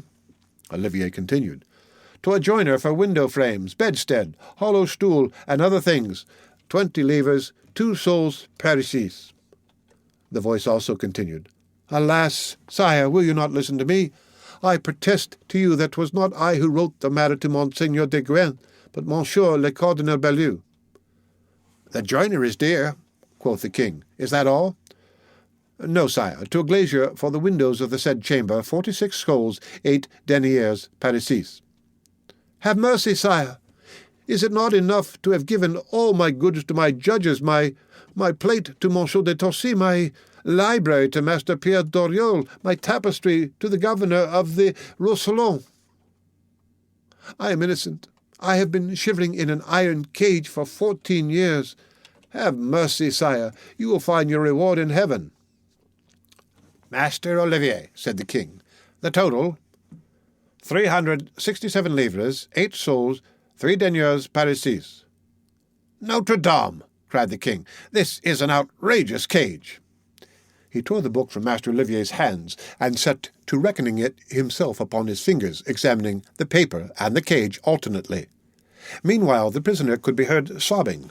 This was lugubrious in the darkness, and their faces turned pale as they looked at each other. 14 years, sire. 14 years now, since the month of April 1469. In the name of the Holy Mother of God, sire, listen to me. During all this time you have enjoyed the heat of the sun. Shall I, frail creature, never more behold the day? Mercy, sire, be pitiful. Clemency is a fine royal virtue which turns aside the currents of wrath. Does your majesty believe that in the hour of death it will be a great cause of content for a king never to have left any offence unpunished? Besides, sire, I did not betray your majesty.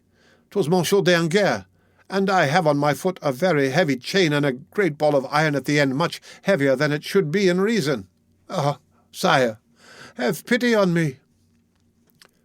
"Olivier," cried the king, throwing back his head, "I observe that they charge me 20 sols a hogshead for plaster, while it is worth but 12. You will refer back this account." He turned his back on the cage, and set out to leave the room. The miserable prisoner divined from the removal of the torches and the noise that the king was taking his departure. "Sire! Sire!" he cried in despair. The door closed again. He no longer saw anything, and heard only the hoarse voice of the turnkey singing in his ears this ditty. "Maître Jean Belleau a perdu la vue de ses vêtements chaudés verdants, n'y ne place pas un, tous sont dépêchés," which means, "Master Jean Belleau has lost sight of his bishoprics. Monsieur Verdun has no longer won. All have been killed off." The king reascended in silence to his retreat, and his suite followed him, terrified by the last groans of the condemned man. All at once his majesty turned to the governor of the Bastille. "By the way," said he, "was there not someone in that cage?" "Pardieu! Yes, sire," replied the governor, astounded by the question. "And who was it?" "Monsieur the Bishop of Verdun." The king knew this better than anyone else, but it was a mania of his. "Ah," said he, with the innocent air of thinking of it for the first time, "Guillaume de Harancourt, the friend of Monsieur the Cardinal Belleau, a good devil of a bishop." At the expiration of a few moments, the door of the retreat had opened again, then closed upon the 5 personages whom the reader has seen at the beginning of this chapter, and who resumed their places, their whispered conversations, and their attitudes. During the king's absence, several dispatches had been placed on his table, and he broke the seals himself. Then he began to read them promptly, one after the other, made a sign to Master Olivier, who appeared to exercise the office of minister, to take a pen, and without communicating to him the contents of the dispatches, he began to dictate in a low voice the replies which the latter wrote on his knees in an inconvenient attitude before the table. Guillaume Rheims was on the watch. The king spoke so low that the Flemings heard nothing of this dictation except some isolated and rather unintelligible scraps, such as, "To maintain the fertile places by commerce, and the sterile by manufactures. To show the English lords our 4 bombards, London, Brabant, Bourg-en-Bresse, Saint-Omer. Artillery is the cause of war, being made more judiciously now. To Monsieur de Bracieux, our friend. Armies cannot be maintained without tribute, and so forth. Once he raised his voice. Pasque Dieu! Monsieur the King of Sicily seals his letters with yellow wax like a king of France. Perhaps we are wrong to permit him to do so. My fair cousin of Burgundy granted no armorial bearings with a field of gules. The grandeur of houses is assured by the integrity of prerogatives. Note this again, friend Oliver. Again. Oh, said he. What a long message. What doth our brother the Emperor claim? And running his eye over the missive and breaking his reading with interjection, surely the Germans are so great and powerful that it is hardly credible. But let us not forget the old proverb, the finest county is Flanders, the finest duchy Milan, the finest kingdom France. Is it not so, Messieurs Flemings? This time Coppenole bowed in company with ℍ𝔂. The Hosier's patriotism was tickled. The last dispatch made Louis XI frown. What is this? He said. Complaints and fault-finding against our garrisons in Picardy.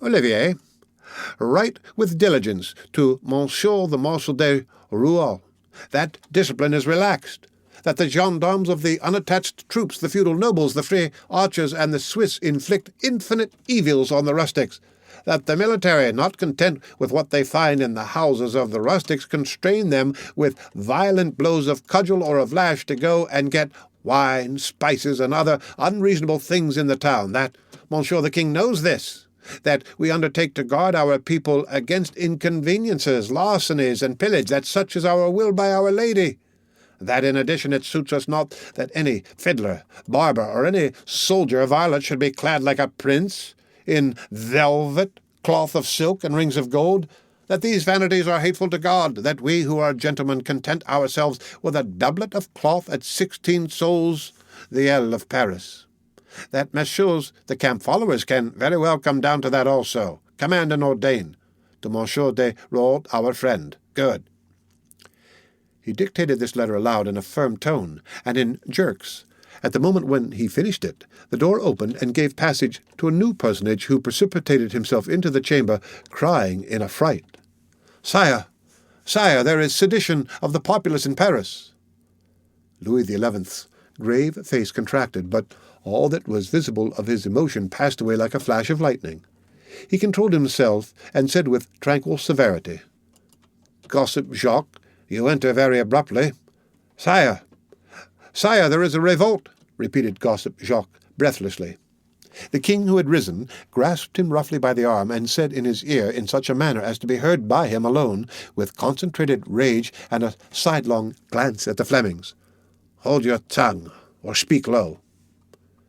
The newcomer understood, and began in a low tone to give a very terrified account, to which the king listened calmly, while ℍ𝔂 called Coppeno's attention to the face and dress of the new arrival, to his furred cowl, capuccia forata, his short cape, epitoglia curta, his robe of black velvet, which bespoke a president of the Court of Accounts. Hardly had this personage given the king some explanations, when Louis XI exclaimed, bursting into a laugh, In truth, speak aloud, gossip courtier. What call is there for you to talk so low? Our Lady knoweth that we conceal nothing from our good friends, the Flemings. But, sire, speak loud. Gossip courtier was struck dumb with surprise. So, resumed the king, speak, sir. There is a commotion among the louts in our good city of Paris. Yes, sire. And which is moving, you say, against Monsieur the bailiff of the Palais de Justice? So it appears, said the gossip, who still stammered, utterly astounded by the abrupt and inexplicable change which had just taken place in the king's thoughts. Louis XI continued, Where did the watch meet the rabble? Marching from the Grand Truanderie toward the Pont au Changeau. I met it myself as I was on my way hither to obey your Majesty's commands. I heard some of them shouting, Down with the bailiff of the palace. And what complaints have they against the bailiff? Ah, said Gossip Jacques, because he is their lord. Really? Yes, sire, they are knaves from the Cour des Miracles. They have been complaining this long while of the bailiff whose vassals they are. They do not wish to recognize him either as judge or as voyer. By voyer we mean one in charge of the highways. Yes, certainly, retorted the king with a smile of satisfaction, which he strove in vain to disguise. In all their petitions to the Parliament they claim to have but two masters, your Majesty and their God, who is the devil, I believe. Eh? Said the king. He rubbed his hands. He laughed with that inward mirth which makes the countenance beam. He was unable to dissimulate his joy, although he endeavoured at moments to compose himself. No one understood it in the least, not even Master Olivier. He remained silent for a moment with a thoughtful but contented air. "Are they in force?" he suddenly inquired. "Yes, assuredly, sire," replied Gossip Jacques. "How many?" 6,000 at the least." The king could not refrain from saying, "Good," he went on. "Are they armed?" "With scythes, pikes, hackbutts, pickaxes, all sorts of very violent weapons." The king did not appear in the least disturbed by this list. Jacques considered it his duty to add, "If your Majesty does not send prompt succour to the bailiff, he is lost." "We will send," said the king with an air of false seriousness. "It is well. Assuredly we will send. Monsieur the bailiff, he is our friend. 6,000, They are desperate scamps. Their audacity is marvellous, and we are greatly enraged at it. But we have only a few people about us tonight. Tomorrow morning will be time enough." Gossip Jacques exclaimed, "Instantly, sire. There will be time to sack the bailiwick a score of times, to violate the seigneury, to hang the sire. Send before tomorrow morning." The king looked him full in the face. "I have told you, tomorrow morning." It was one of those looks to which one does not reply. After a silence, Louis XI raised his voice once more. "You should know that, Gossip Jacques. What was—" He corrected himself. "What is the bailiff's feudal jurisdiction?" "Sire, the bailiff of the palace has the Rue Calandre as far as the Rue de la Herbière, the Place Saint-Michel, and the localities vulgarly known as the Miraut, situated near the church of Notre-Dame des Champs. Here." Louis XI raised the brim of his hat, "which hotels number 13, plus the Cour des Miracles, plus the Maladerie called the Belle, plus the whole highway which begins at that Maladerie and ends at the Pont Saint-Jacques. Of these diverse places he is voyer, high, middle, and low justiciary, full seigneur." "Bless me," said the king, scratching his left ear with his right hand. "That makes a goodly bit of my city. Monsieur the bailiff was king of all that." This time he did not correct himself. He continued dreamily, and as though speaking to himself. "Very fine, Monsieur the bailiff. You had there between your teeth a pretty slice of our Paris." All at once he broke out explosively. "Pasque Dieu!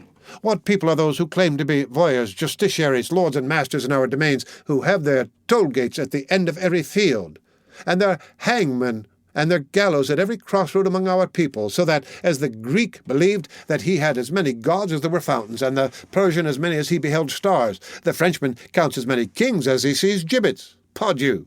'Tis an evil thing, and the confusion of it displeases me. I should greatly like to know whether it be the mercy of God that there should be in Paris any other lord than the king, any other judge than our Parliament, any other emperor than ourselves in this empire. By the faith of my soul, the day must certainly come when there shall exist in France but one king, one lord, one judge, one headsman, as there is in paradise but one God." He lifted his cap again and continued, still dreamily, with the air and accent of a hunter who is cheering on his pack of hounds. "Good, my people. Bravely done. Break these false lords. Do your duty. At them. Have at them. Pillage them. Take them. Sack them. Ha! Oh, you want to be kings, messeigneurs. On, my people, on." Here he interrupted himself abruptly, bit his lips as though to take back his thought, which had already half escaped, bent his piercing eyes in turn on each of the 5 persons who surrounded him, and suddenly, grasping his hat with both hands and staring full at it, he said to it, "Oh, I would burn you if you knew what there was in my head." Then casting about him once more the cautious and uneasy glance of the fox re-entering his hole, "No matter. We will succour Monsieur the bailiff. Unfortunately, we have but few troops here at the present moment against so great a populace. We must wait until tomorrow. The order will be transmitted to the city, and every one who is caught will be immediately hung." "By the way, sire," said Gossip Courtier, "I had forgotten that in the first agitation the watch have seized 2 laggards of the band. If your majesty desires to seize these men, they are here." "If I desire to see them?" cried the king. "What? Pasquedieu, you forget a thing like that? Run, quick, you, Olivier. Go, seek them." Master Olivier quitted the room and returned a moment later with the 2 prisoners, surrounded by archers of the guard. The first had a coarse, idiotic, drunken, and astonished face. He was clothed in rags and walked with one knee bent and dragging his leg. The second had a pallid and smiling countenance with which the reader is already acquainted. The king surveyed them for a moment without uttering a word. Then, addressing the first one abruptly, "What's your name?" "Geoffrey Pinchboard." "Your trade?" "Outcast." "What were you going to do in this damnable sedition?" The outcast stared at the king and swung his arms with a stupid air. He had one of those awkwardly shaped heads where intelligence is about as much at its ease as a light beneath an extinguisher. "I know not," said he. "They went. I went. Were you not going to outrageously attack and pillage your lord the bailiff of the palace?" "I know that they were going to take something from someone, that is all." A soldier pointed out to the king a billhook which he had seized on the person of the vagabond. "Do you recognize this weapon?" demanded the king. "Yes, 'tis my billhook. I am a vine-dresser." "And do you recognize this man as your companion?" added Louis XI, pointing to the other prisoner. "No, I do not know him." "That will do," said the king, making a sign with his finger to the silent personage who stood motionless beside the door, to whom we have already called the reader's attention. "Gossip Tristan, here is a man for you." Tristan l'Hermite bowed. He gave an order in a low voice to 2 archers who led away the poor vagabond. In the meantime the king had approached the second prisoner, who was perspiring in great drops. "Your name?" "Sire, Pierre Gringoire." "Your trade?"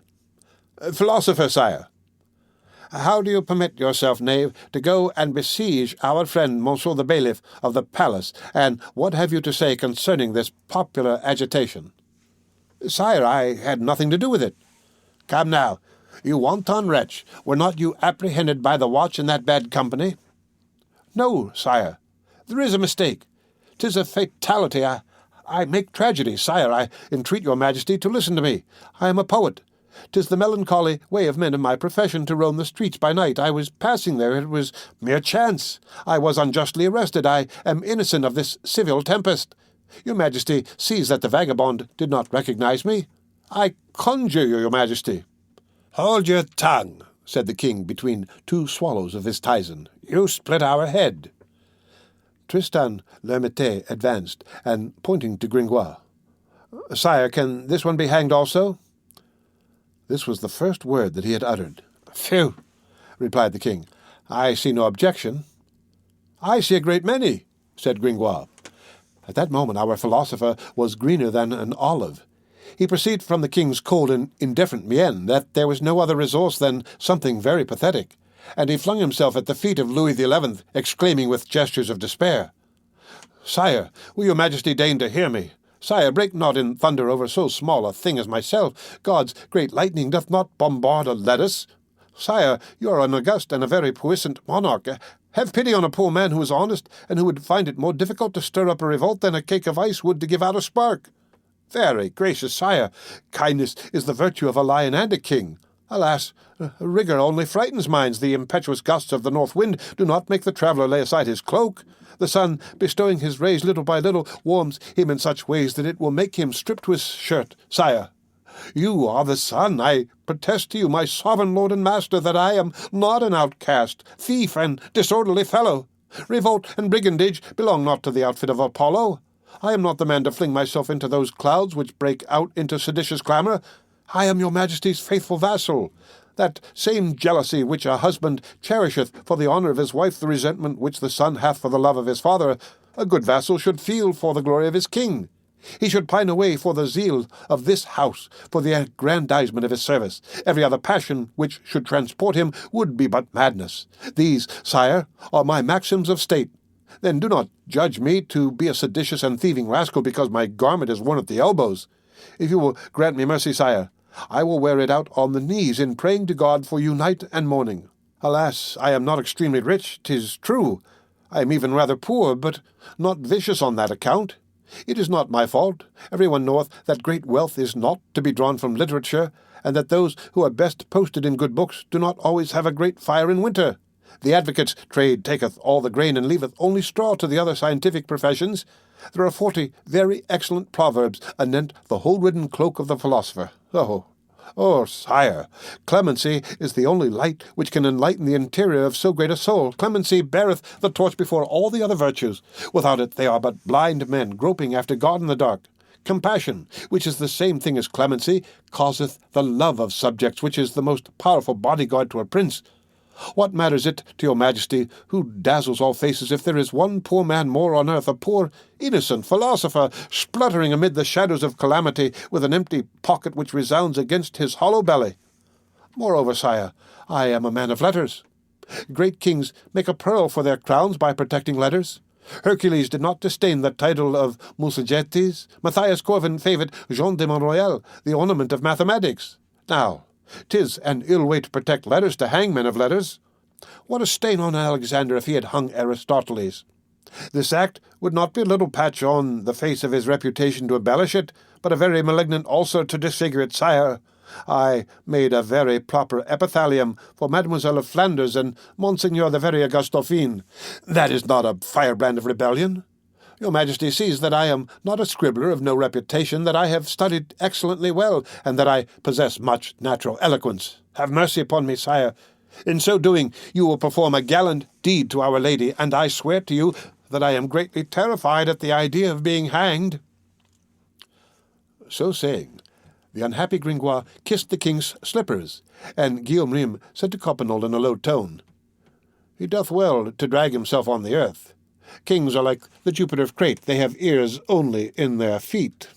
And without troubling himself about the Jupiter of Crete, the hosier replied with a heavy smile, and his eyes fixed on Gringoire, "Oh, that's it exactly. I seem to hear Chancellor Huguenet craving mercy of me." When Gringoire paused at last, quite out of breath, he raised his head tremblingly towards the king, who was engaged in scratching a spot on the knee of his breeches with his fingernail. Then his Majesty began to drink from the goblet of Tyson, but he uttered not a word, and this silence tortured Gringoire. At last the king looked at him. "Here is a terrible bawler," said he. Then, turning to Tristan l'Hermite, "Bailly, let him go." Gringoire fell backwards, quite thunderstruck with joy. "At liberty," growled Tristan. "Doth not your Majesty wish to have him detained a little while in a cage?" "Gossip," retorted Louis XI. "Think you that 'tis for birds of this feather that we cause to be made cages at 367 livres, 8 sous, 3 deniers apiece? Release him at once." The wanton Louis XI was fond of this word, which formed the Pasque Dieu, the foundation of his joviality, and put him out with a buffet. "Ah!" cried Gringoire, "what a great king is here!" And for fear of a counter-order, he rushed towards the door, which Tristan opened for him with a very bad grace. The soldiers left the room with him, pushing him before them with stout thwacks, which Gringoire bore like a true stoical philosopher. The king's good humour since the revolt against the bailiff had been announced to him, made itself apparent in every way. This unwonted clemency was no small sign of it. Tristan l'Hermite, in his corner, wore the surly look of a dog who has had a bone snatched away from him. Meanwhile the king thrummed gaily with his fingers on the arm of his chair, the march of Pont-Audemer. He was a dissembling prince, but one who understood far better how to hide his troubles than his joys. These external manifestations of joy at any good news sometimes proceeded to very great lengths, thus, on the death of Charles the Bold, to the point of vowing silver balustrades to St. Martin of Tours on his advent to the throne, so far as forgetting to order his father's obsequies. "Hey, sire," suddenly exclaimed ℍ𝔬╗ "what has become of the acute attack of illness for which your Majesty had me summoned?" "Oh, said the king, "I really suffer greatly, my gossip. There is a hissing in my ear, and fiery rakes rack my chest." ℍ𝔬╗ took the king's hand, and began to feel of his pulse with a knowing air. "Lord Coppenole," said Rym in a low voice, "behold him between ℍ𝔬╗ and Tristan. They are his whole court, a physician for himself, a headsman for others." As he felt the king's pulse, ℍ𝔬╗ assumed an air of greater and greater alarm. Louis XI watched him with some anxiety. ℍ𝔬╗ grew visibly more gloomy. The brave man had no other farm than the king's bad health. He speculated on it to the best of his ability. "Oh," he murmured at length, "this is serious indeed." "Is it not?" said the king uneasily. "Pulsus creba anhelans crepitans irregularis," continued the leech. "Pasque Dieu! This may carry off its man in less than 3 days." "Our Lady!" exclaimed the king. "And the remedy, gossip?" "I am meditating upon that, sire." He made Louis XI put out his tongue, shook his head, made a grimace, and, in the very midst of these affectations, "Pardieu, sire," he suddenly said, "I must tell you that there is a receivership of the royal prerogatives vacant, and that I have a nephew." "I give the receivership to your nephew, gossip Jacques," replied the king, "but I draw this fire from my breast." "Since your Majesty is so clement," replied the leech, "you will not refuse to aid me a little in building my house, Rue Saint-André-des-Arcs?" "Here," said the king. "I am at the end of my finances," pursued the doctor, "and it would really be a pity that the house should not have a roof, not on account of the house, which is simple and thoroughly bourgeois, but because of the paintings of ℍ𝔬╗ which adorn its wainscoting. There is a Diana flying in the air. Oh, but so excellent, so tender, so delicate, of so ingenuous an action. Her hair so well coiffed and adorned with a crescent, her flesh so white that she leads into temptation those who regard her too curiously. There is also a Ceres. She is another very fair divinity. She is seated on sheaves of wheat and crowned with a gallant garland of wheat ears interlaced with salsify and other flowers. Never was seen more amorous eyes, more rounded limbs, a nobler air, or a more gracefully flowing skirt. She is one of the most innocent and most perfect beauties whom the brush has ever produced." "Executioner," grumbled Louis XI, "what are you driving at?" "I must have a roof for these paintings, sire, and although 'tis but a small matter, I have no more money." "How much doth your roof cost?" "Why, a roof of copper, embellished and gilt, 2,000 livres at the most." "Ah, assassin!" cried the king. "He never draws out one of my teeth which is not a diamond." "Am I to have my roof?" said ℍ𝔬╗. "Yes, and go to the devil, but cure me." Jacques ℍ𝔬╗ bowed low and said, "Sire, it is a repellent which will save you. We will apply to your loins the great defensive composed of cerate, Armenian bole, white of egg, oil, and vinegar. You will continue your tizen, and we will answer for your Majesty." A burning candle does not attract one gnat alone. Master Olivier, perceiving the king to be in a liberal mood, and judging the moment to be propitious, approached in his turn. "Sire." "What is it now?" said Louis XI. "Sire, your Majesty knoweth that Simon Radin is dead." "Well?" "He was counsellor to the king in the matter of the courts of the treasury." "Well?" "Sire, his place is vacant." As he thus spoke, Master Olivier's haughty face quitted its arrogant expression for a lowly one. It is the only change which ever takes place in a courtier's visage. The king looked him well in the face and said in a dry tone, "I understand." He resumed, "Master Olivier, the Marshal de Boucicault was wont to say, 'There's no master save the king. There are no fishes save in the sea.' I see that you agree with Monsieur de Boucicault. Now listen to this. We have a good memory. In '68 we made you valet of our chamber. In 69, guardian of the fortress of the bridge of St. Cloud, at 100 livres of tournay in wages. You wanted them of Paris.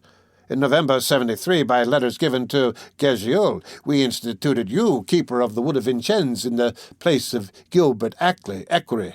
In 75, grower of the forest of ℍ𝔊𝔕𝔕𝔕𝔕𝔕𝔕 in the place of Jacques Lemaire. In 78, we graciously settled on you by letters patent, sealed doubly with green wax, an income of 10 livres parisis for you and your wife on the place of the merchants situated at the school Saint-Germain. In 79, we made you grower of the forest of Senot in place of that poor Jehan Days, then captain of the chateau of Loches, then governor of St. Quentin, then captain of the bridge of Moulin, of which you cause yourself to be called comte. Out of the 5 sols fine paid by every barber who shaves on the festival day, there are 3 sols for you, and we have the rest. We have been good enough to change your name of Le Mauvais, the evil, which resembled your face too closely. In 76, we granted you, to the great displeasure of our nobility, armorial bearings of 1,000 colours, which gives you the breast of a peacock. Pasquidou! Are not you surfeited?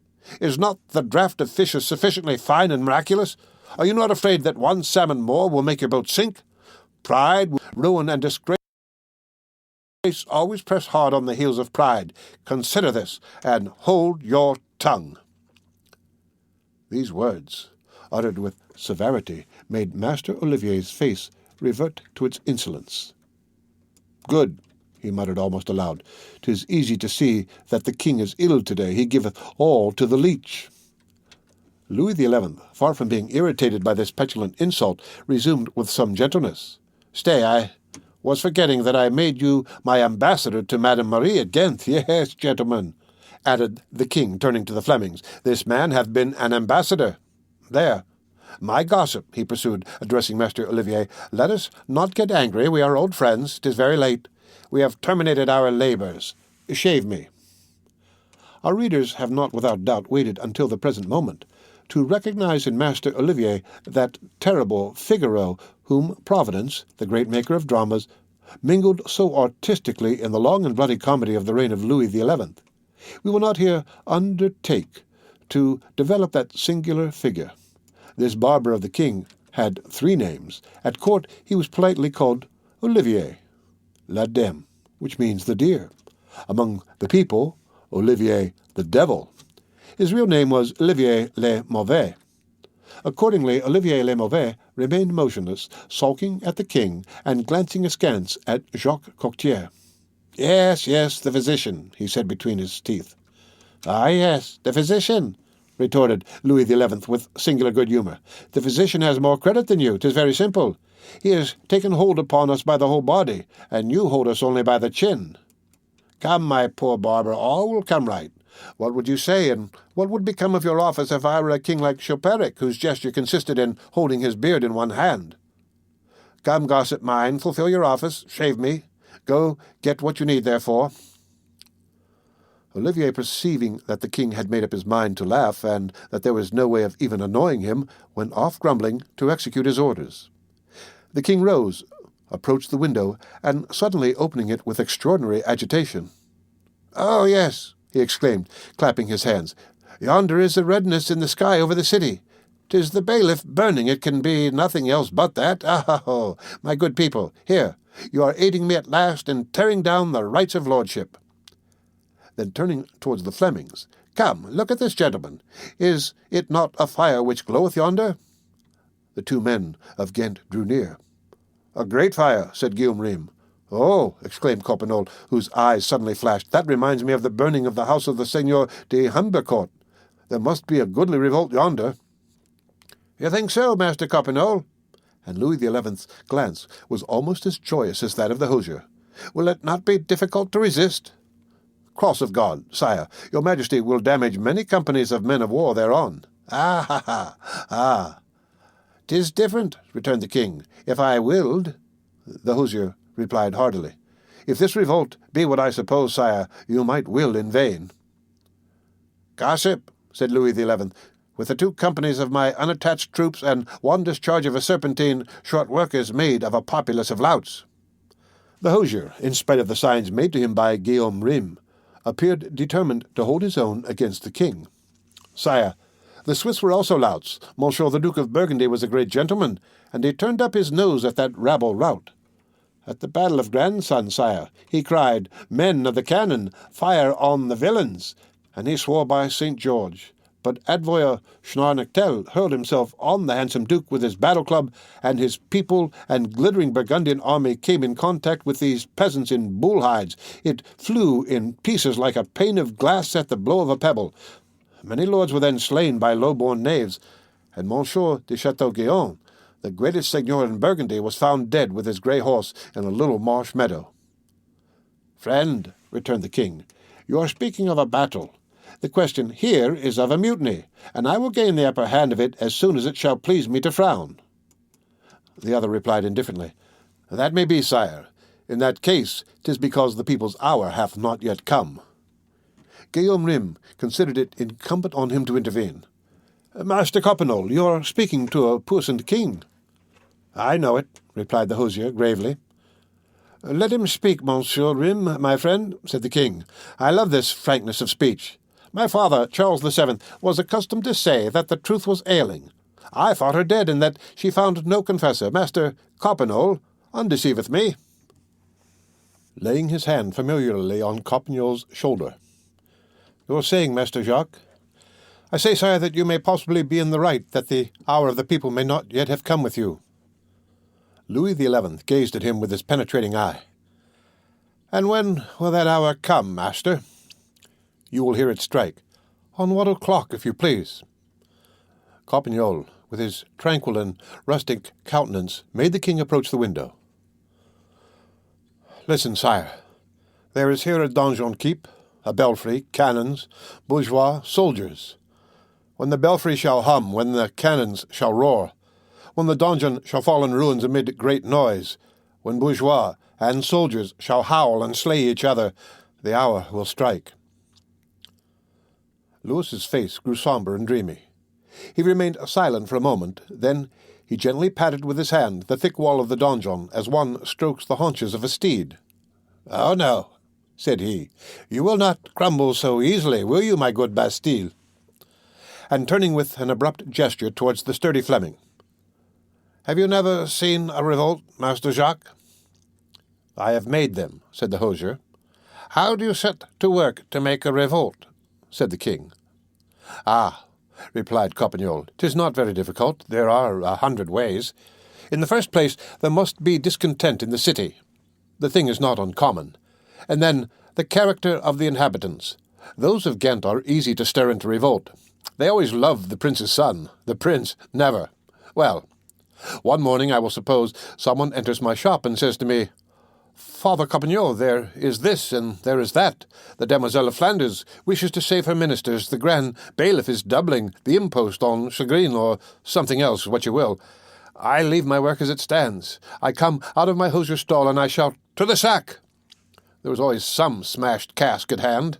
I mount it, and I say aloud in the first words that occur to me what I have on my heart.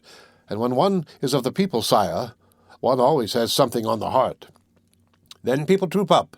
They shout. They ring the alarm bell. They arm the louts with what they take from the soldiers. The market people join in, and they set out. And it will always be thus, so long as there are lords in the seigneuries, bourgeois in the burgs, and peasants in the country." "And against whom do you thus rebel?" inquired the king. "Against your bailiffs? Against your lords?" "Sometimes. That depends. Against the duke also, sometimes." Louis XI returned and seated himself, saying with a smile, "Ah, here they have only got as far as the bailiffs." At that instant, Olivier le Daim returned. He was followed by 2 pages who bore the king's toilet articles, but what struck Louis XI was that he was also accompanied by the provost of Paris and the chevalier of the watch, who appeared to be in consternation. The spiteful barber also wore an air of consternation, which was one of contentment beneath. However, it was he who spoke first. "Sire, I ask your Majesty's pardon for the calamitous news which I bring." The king turned quickly and grazed the mat on the floor with the feet of his chair. "What does this mean?" "Sire," resumed Olivier le Daim, with the malicious air of a man who rejoices that he is about to deal a violent blow, 'Tis not against the bailiff of the courts that this popular sedition is directed. Against whom, then? Against you, sire. The aged king rose erect and straight as a young man. Explain yourself, Olivier, and guard your head well, gossip, for I swear to you by the cross of St-Lô that if you lie to us at this hour, the sword which severed the head of Monsieur de Luxembourg is not so notched that it cannot yet sever yours. The oath was formidable. Louis XI had only sworn twice in the course of his life by the cross of St-Lô. Olivier opened his mouth to reply. "Sire, on your knees," interrupted the king violently. "Tristan, have an eye to this man." Olivier knelt down and said coldly, "Sire, a sorceress was condemned to death by your court of parliament. She took refuge in Notre Dame. The people are trying to take her from thence by main force. Monsieur the Provost and Monsieur the Chevalier of the Watch, who have just come from the riot, are here to give me the lie if this is not the truth. The populace is besieging Notre Dame." "Yes, indeed," said the king, in a low voice, all pale and trembling with wrath. "Notre Dame? They lay siege to Our Lady, my good mistress, in her cathedral? Rise, Olivier. You are right. I give you Simon Redin's charge. You are right. 'Tis I whom they are attacking. The witch is under the protection of this church. The church is under my protection. And I thought that they were acting against the bailiff. 'Tis against myself." Then, rendered young by fury, he began to walk up and down with long strides. He no longer laughed. He was terrible. He went and came. The fox was changed into a hyena. He seemed suffocated to such a degree that he could not speak. His lips moved, and his fleshless fists were clenched. All at once he raised his head. His hollow eye appeared full of light, and his voice burst forth like a clarion. "Down with them, Tristan! A heavy hand for these rascals! Go, Tristan, my friend! Slay! Slay!" This eruption having passed, he returned to his seat and said with cold and concentrated wrath, "Here, Tristan, there are here with us in the Bastille the 50 lances of the ℍ𝔬╗ which makes 300 horse. You'll take them. There is also the company of our unattached archers of Monsieur de Chateaupied. You will take it. You are provost of the marshals. You have the men of your provostship. You will take them. At the Hôtel Saint-Paul you will find 40 archers of Monsieur the Dauphin's new guard. You will take them. And with all these you will hasten to Notre Dame. Ah, messieurs, louts of Paris, do you fling yourselves thus against the crown of France, the sanctity of Notre Dame, and the peace of this commonwealth? Exterminate, Tristan, exterminate, and let not a single one escape, except it be for Montfaucon." Tristan bowed.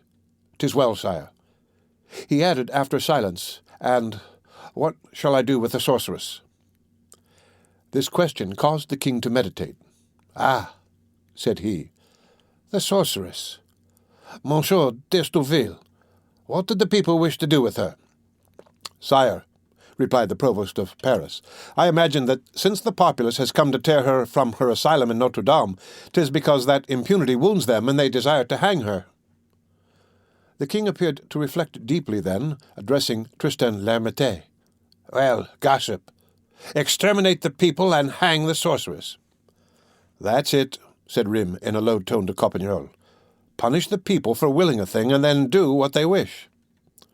"Enough, sire," replied Tristan. "If the sorceress is still in Notre Dame, must she be seized in spite of the sanctuary?" "Pasque Dieu! The sanctuary," said the king, scratching his ear. "But the woman must be hung, nevertheless." Here, as though seized with a sudden idea, he flung himself on his knees before his chair, took off his hat, placed it on the seat, and gazed devoutly at one of the leaden amulets which loaded it down. "Oh," said he with clasped hands, "Our Lady of Paris, my gracious patroness, pardon me. I will only do it this once. This criminal must be punished. I assure you, Madame the Virgin, my good mistress, that she is a sorceress who is not worthy of your amiable protection. You know, madam, that many very pious princes have overstepped the privileges of the churches for the glory of God and the necessities of the state. St. Hughes, Bishop of England, permitted King Edward to hang a witch in his church.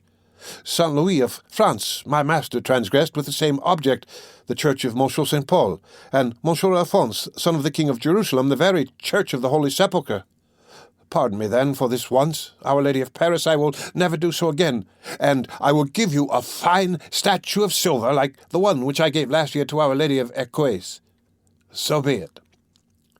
He made the sign of the cross, rose, donned his hat once more, and said to Tristan, "Be diligent, gossip. Take Monsieur Chateaupert with you.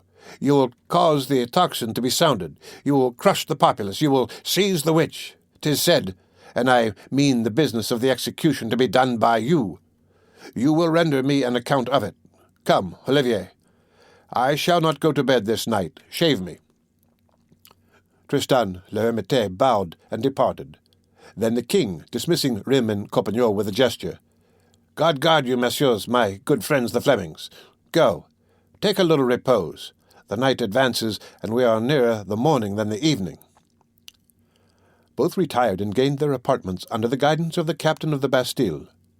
Coppignol said to Guillaume Rym, "I've had enough of that coughing king. I have seen Charles of Burgundy drunk, and he was less malignant than Louis XI when ailing." "Master Jacques," replied Rym, "'tis because wine renders kings less cruel than does barley water." The end of Book the 10th, Chapter 5 of The Hunchback of Notre Dame. Read by Rick Kishner, for Lit to Go on the web at fcit.usf.edu.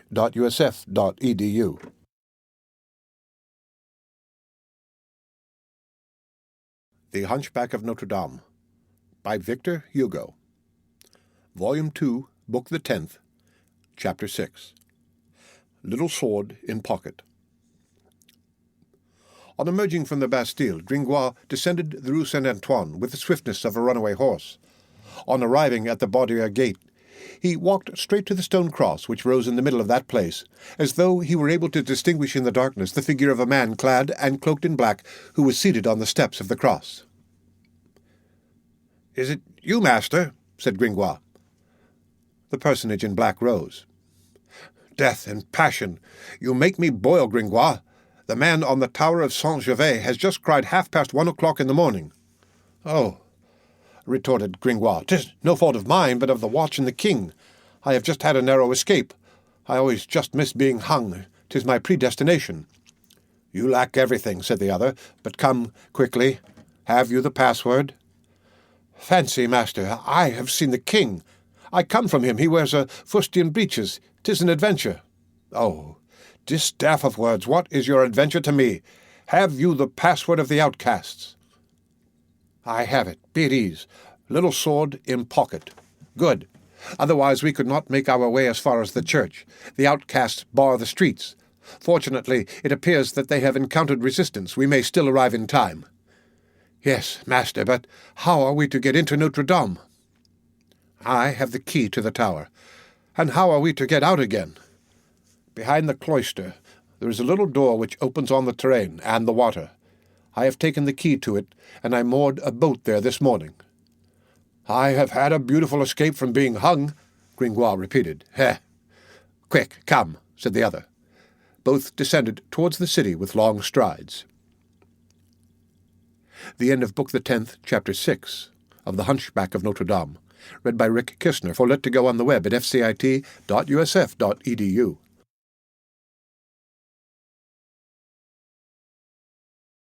The Hunchback of Notre Dame by Victor Hugo.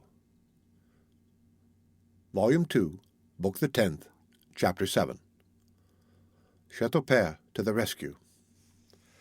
The reader will perhaps recall the critical situation in which we left Quasimodo. The brave, deaf man, assailed on all sides, had lost, if not all courage, at least all hope of saving, not himself, he was not thinking of himself, but the gypsy.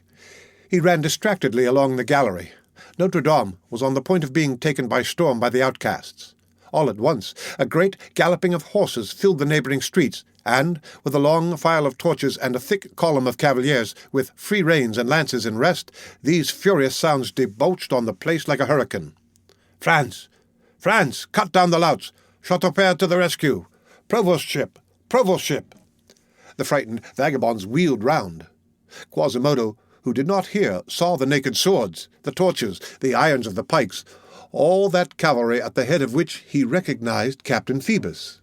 He beheld the confusion of the outcasts, the terror of some, the disturbance among the bravest of them, and from this unexpected succour he recovered so much strength that he hurled from the church the first assailants who were already climbing into the gallery. It was, in fact, the king's troops who had arrived. The vagabonds behaved bravely. They defended themselves like desperate men. Caught on the flank by the Rue Saint-Pierre-aux-Boeufs, and in the rear through the Rue des Pourvets, driven to bay against Notre Dame, which they still assailed, and Quasimodo defended, at the same time besiegers and besieged, they were in the singular situation in which Comte Henri Harcourt, Taurinum, obsessor idem et obsessis, as his epitaph says, found himself later on at the famous siege of Turin in 1640 between Prince Thomas of Savoy, whom he was besieging, and the Marquis de Leganais, who was blockading him. The battle was frightful. There was a dog's tooth for wolf's flesh, as ℌ𝔞𝔫𝔞𝔥 says. The king's cavaliers, in whose midst Phoebus de Châteaupers bore himself valiantly, gave no quarter, and the slash of the sword disposed of those who escaped the thrust of the lance. The outcasts, badly armed, foamed and bit with rage. Men, women, children hurled themselves on the cruppers and the breasts of the horses, and hung there like cats, with teeth, finger, and toenails. Others struck the archers in the face with their torches. Others thrust iron hooks into the necks of the cavaliers and dragged them down. They slashed in pieces those who fell. One who was noticed, who had a large glittering scythe, and who for a long time mowed the legs of the horses. He was frightful. He was singing a ditty with a nasal intonation. He swung and drew back his scythe incessantly. At every blow he traced around him a great circle of severed limbs. He advanced thus into the very thickest of the cavalry with the tranquil slowness, the lolling of the head, and the regular breathing of a harvester attacking a field of wheat. It was Chopin Trophou. A shot from an arquebus laid him low. In the meantime, windows had been opened again. The neighbors, hearing the war cries of the king's troops, had mingled in the affray, and bullets rained upon the outcasts from every story. The pavé was filled with a thick smoke, which the musketry streaked with flame. Through it one could confusedly distinguish the front of Notre Dame and the decrepit Hôtel Dieu, with some wan invalids gazing down from the heights of its roof, all checkered with dormer windows. At length the vagabonds gave way. Weariness, the lack of good weapons, the fright of this surprise, the musketry from the windows, the valiant attack of the king's troops, all overwhelmed them.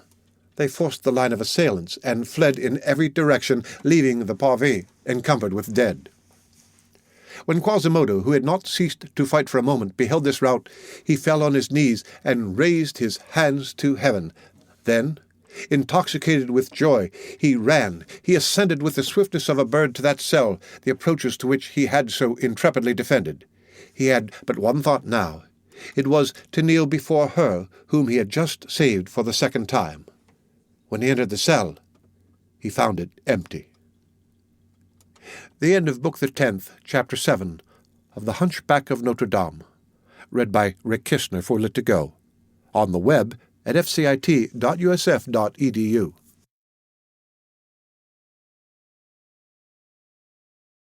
The Hunchback of Notre Dame, by Victor Hugo, Volume 2, Book the 11th, Chapter 1, The Little Shoe. ℌ𝔞𝔫𝔞𝔥 was sleeping at the moment when the outcasts assailed the church. Soon the ever-increasing uproar around the edifice and the uneasy bleating of her goat, which had been awakened, had roused her from her slumbers. She had sat up, she had listened, she had looked, then, terrified by the light and noise, she had rushed from her cell to see. The aspect of the place, the vision which was moving in it, the disorder of that nocturnal assault, that hideous crowd leaping like a cloud of frogs half seen in the gloom, the croaking of that hoarse multitude, those few red torches running and crossing each other in the darkness like the meteors which streak the misty surfaces of marshes, this whole scene produced upon her the effect of a mysterious battle between the phantoms of the witches' Sabbath and the stone monsters of the church. Imbued from her very infancy with the superstitions of the Bohemian tribe, her first thought was that she had caught the strange beings peculiar to the night in their deeds of witchcraft. Then she ran in terror to cower in her cell, asking of her palate some less terrible nightmare. But little by little the first vapours of terror had been dissipated. From the constantly increasing noise, and from many other signs of reality, she felt herself besieged, not by spectres, but by human beings. Then her fear, though it did not increase, changed its character.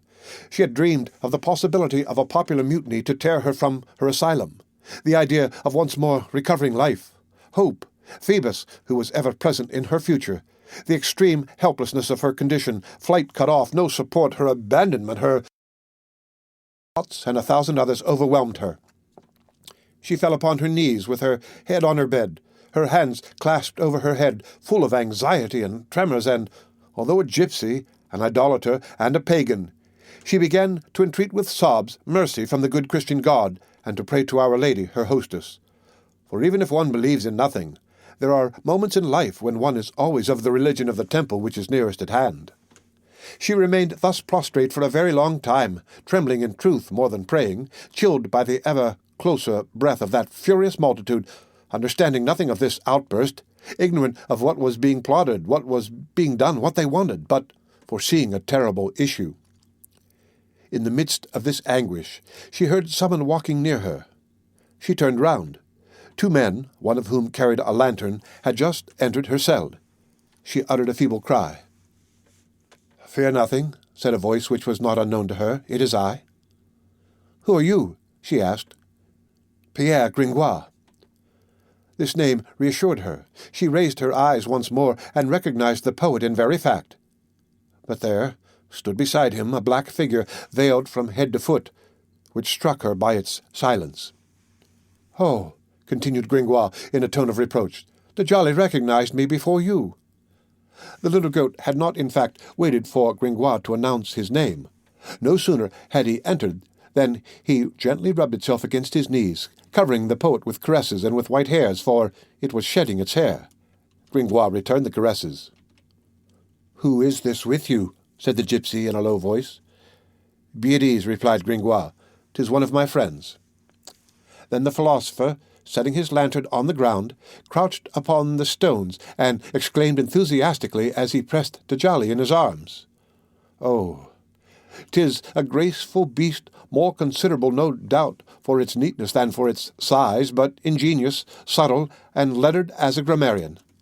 Let us see, my Djali. Hast thou forgotten any of thy pretty tricks? How does Master ℍ𝔂 The man in black did not allow him to finish. He approached Gringoire and shook him roughly by the shoulder. Gringoire rose. "'Tis true," said he. "I forgot that we are in haste, but that is no reason, master, for getting furious with people in this manner. My dear and lovely child, your life is in danger, and Djali's too. They want to hang you again. We are your friends, and we have come to save you. Follow us." "Is it true?" she exclaimed in dismay. "Yes, perfectly true. Come quickly." "I am willing," she stammered, "but why does not your friend speak?" "Ah," said Gringoire, "'tis because his father and mother were fantastic people who made him of a taciturn temperament." She was obliged to content herself with this explanation. Gringoire took her by the hand. His companion picked up the lantern and walked on in front. Fear stunned the young girl. She allowed herself to be led away. The goat followed them, frisking, so joyous at seeing Gringoire again that it made him stumble every moment by thrusting its horns between his legs. "Such is life," said the philosopher every time that he came near falling down. "'Tis often our best friends who cause us to be overthrown." They rapidly descended the staircase of the towers, crossed the church, full of shadows and solitude, and all reverberating with uproar, which formed a frightful contrast, and emerged into the courtyard of the cloister by the red door. The cloister was deserted. The canons had fled to the bishop's palace in order to pray together. The courtyard was empty. A few frightened lackeys were crouching in dark corners. They directed their steps towards the door which opened from this court upon the terrain. The man in black opened it with a key which he had about him. Our readers are aware that the terrain was a tongue of land enclosed by walls on the side of the city, and belonging to the chapter of Notre Dame, which terminated the island on the east behind the church. They found this enclosure perfectly deserted. There was here less tumult in the air. The roar of the outcasts' assault reached them more confusedly and less clamorously. The fresh breeze which follows the current of a stream rustled the leaves of the only tree planted on the point of the terrain with a noise that was already perceptible. But they were still very close to danger. The nearest edifices to them were the bishop's palace and the church. It was plainly evident that there was great internal commotion in the bishop's palace. Its shadowy mass was all furrowed with lights which flitted from window to window, as when one has just burned paper. There remains a sombre edifice of ashes in which bright sparks run 1,000 eccentric courses. Beside them, the enormous towers of Notre Dame, thus viewed from behind, with a long nave above which they rise cut out in black against the red and vast light which filled the parvis, resembled 2 gigantic andirons of some cyclopean fire-grate. What was to be seen of Paris on all sides wavered before the eye in a gloom mingled with light. Rembrandt has such backgrounds to his pictures. The man with the lantern walked straight to the point of the terrain. There, at the very brink of the water, stood the worm-eaten remains of offensive posts latticed with laths, whereupon a low vine spread out a few thin branches like the fingers of an outspread hand. Behind, in the shadow cast by this trellis, a little boat lay concealed. The man made a sign to Gringoire and his companion to enter. The goat followed them. The man was the last to step in. Then he cut the boat's moorings, pushed it from the shore with a longboat hook, and seizing 2 oars, seated himself in the bow, rowing with all his might towards midstream. The Seine is very rapid at this point, and he had a good deal of trouble in leaving the point of the island. Gringoire's first care on entering the boat was to place the goat on his knees. He took a position in the stern, and the young girl, whom the stranger inspired with an indefinable uneasiness, seated herself close to the poet. When our philosopher felt the boat sway, he clapped his hands and kissed Djali between the horns. "Oh," said he, "now we are safe, all 4 of us." He added with the air of a profound thinker, "One is indebted sometimes to fortune, sometimes to ruse, for the happy issue of great enterprises." The boat made its way slowly towards the right shore. The young girl watched the unknown man with secret terror. He had carefully turned off the light of his dark lantern. A glimpse could be caught of him in the obscurity in the bow of the boat like a spectre. His cowl, which was still lowered, formed a sort of mask, and every time that he spread his arms, upon which hung large black sleeves as he rowed, one would have said they were 2 huge bat wings. Moreover, he had not yet uttered a word or breathed a syllable. No other noise was heard in the boat than the splashing of the oars mingled with the rippling of the water along her sides.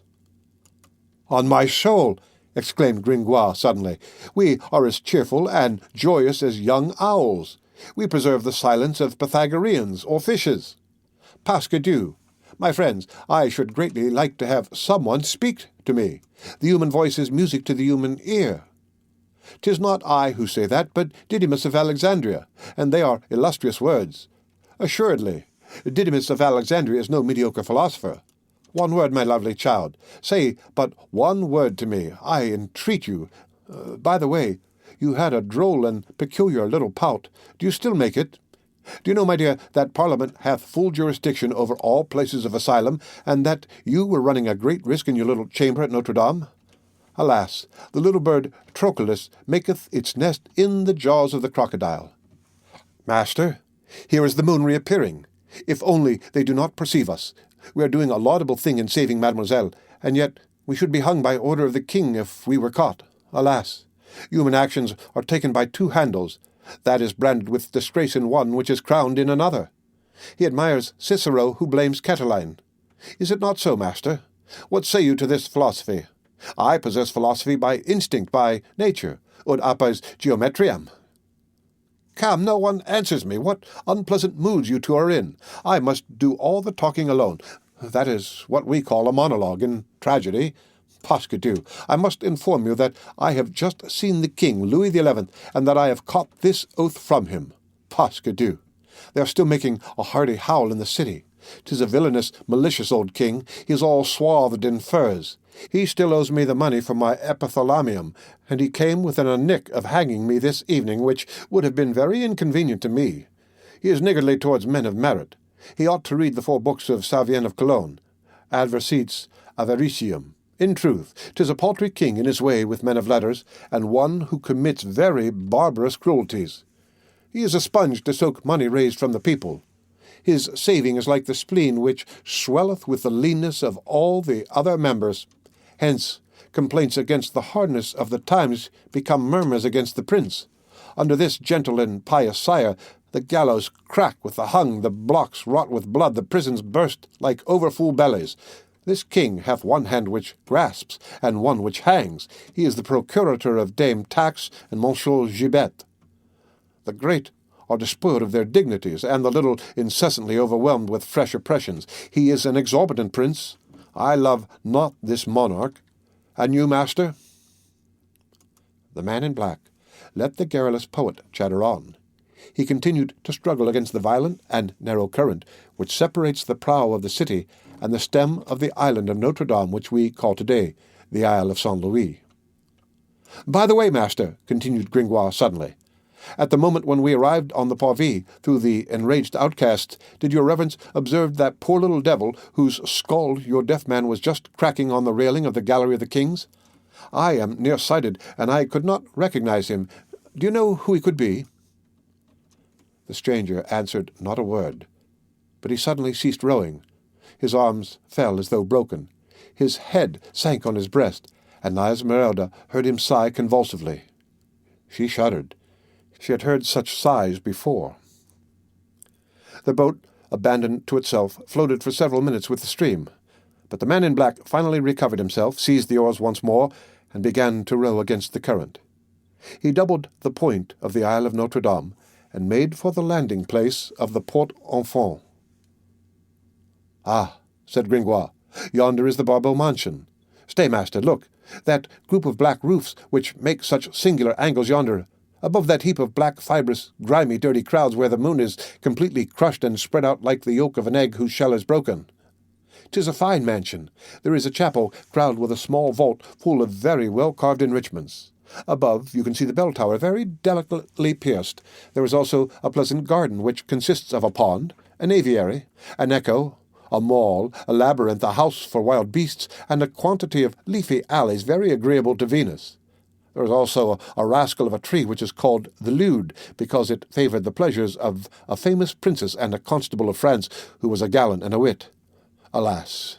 We poor philosophers ought to a constable as a plot of cabbages or a radish bed to the garden of the Louvre. What matters it, after all, human life, for the great, as well as for us, is a mixture of good and evil. Pain is always by the side of joy, the spondee by the dactyl. Master, I must relate to you the history of the Barbeau mansion. It ends in tragic fashion. It was in 1319, in the reign of Philippe V, the longest reign of the kings of France. The moral of the story is that the temptations of the flesh are pernicious and malignant. Let us not rest our glance too long on our neighbour's wife, however gratified our senses may be by her beauty. Fornication is a very libertine thought. Adultery is a prying into the pleasures of others. Hey, the noise yonder is redoubling." The tumult around Notre Dame was, in fact, increasing. They listened. Cries of victory were heard with tolerable distinctness. All at once 100 torches, the light of which glittered upon the helmets of men-at-arms, spread over the church at all heights, on the towers, on the galleries, on the flying buttresses.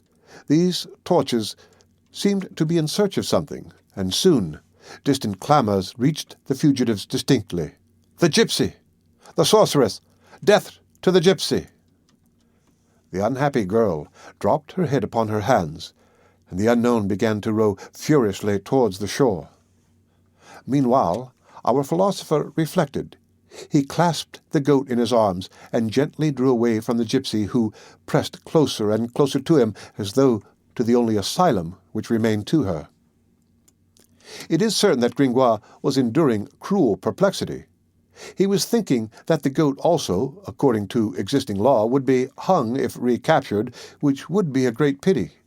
Poor de Jolly!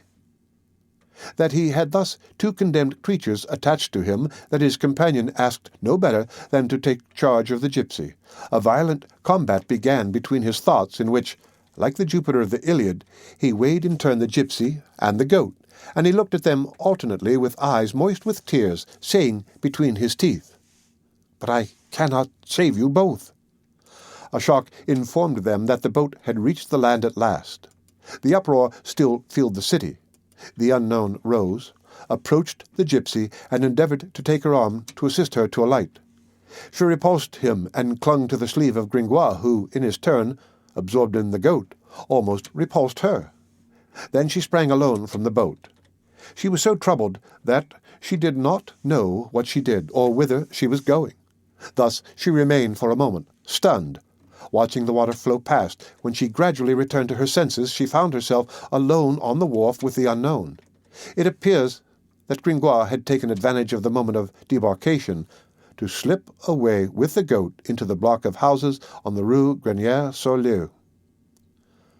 The poor gypsy shivered when she beheld herself alone with this man. She tried to speak, to cry out, to call Gringoire.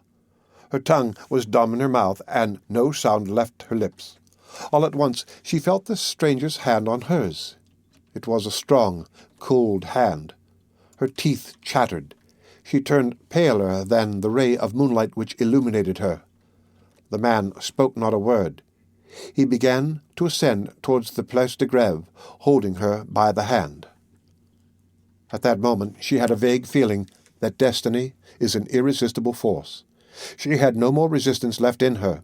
She allowed herself to be dragged along, running while he walked.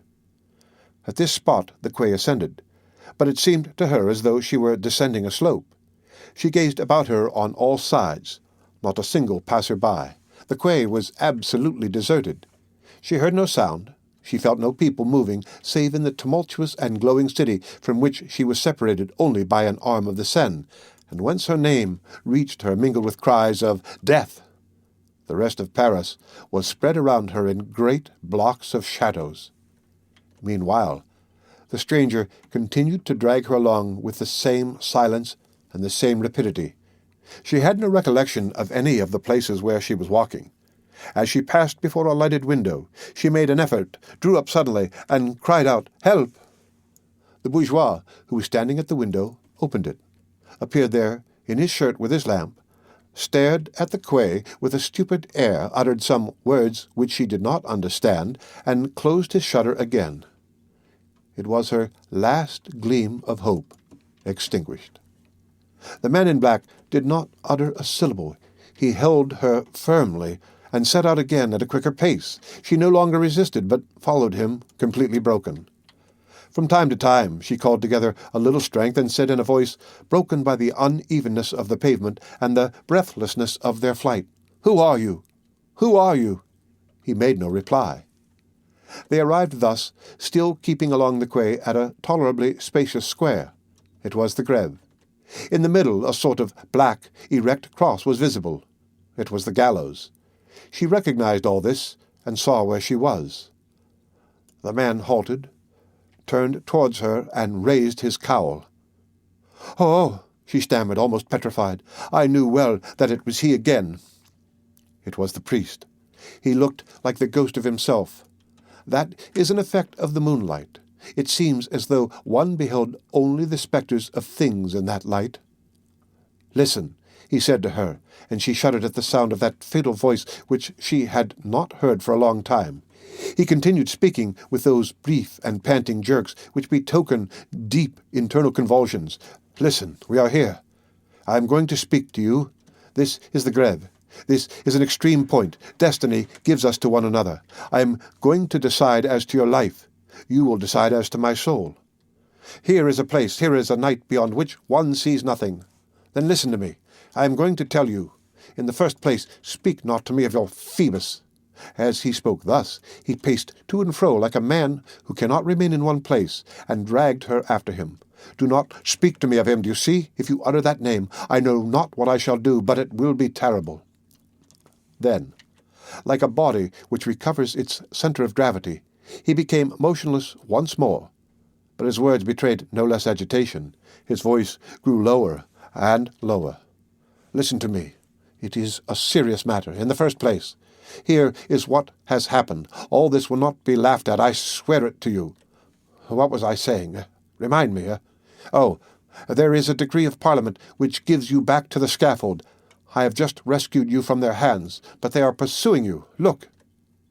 He extended his arm toward the city. The search seemed, in fact, to still be in progress there. The uproar drew nearer. The tower of the lieutenant's house, situated opposite the Grève, was full of clamours and light, and soldiers could be seen running on the opposite quay with torches and these cries, "The gypsy! Where is the gypsy? Death! Death!"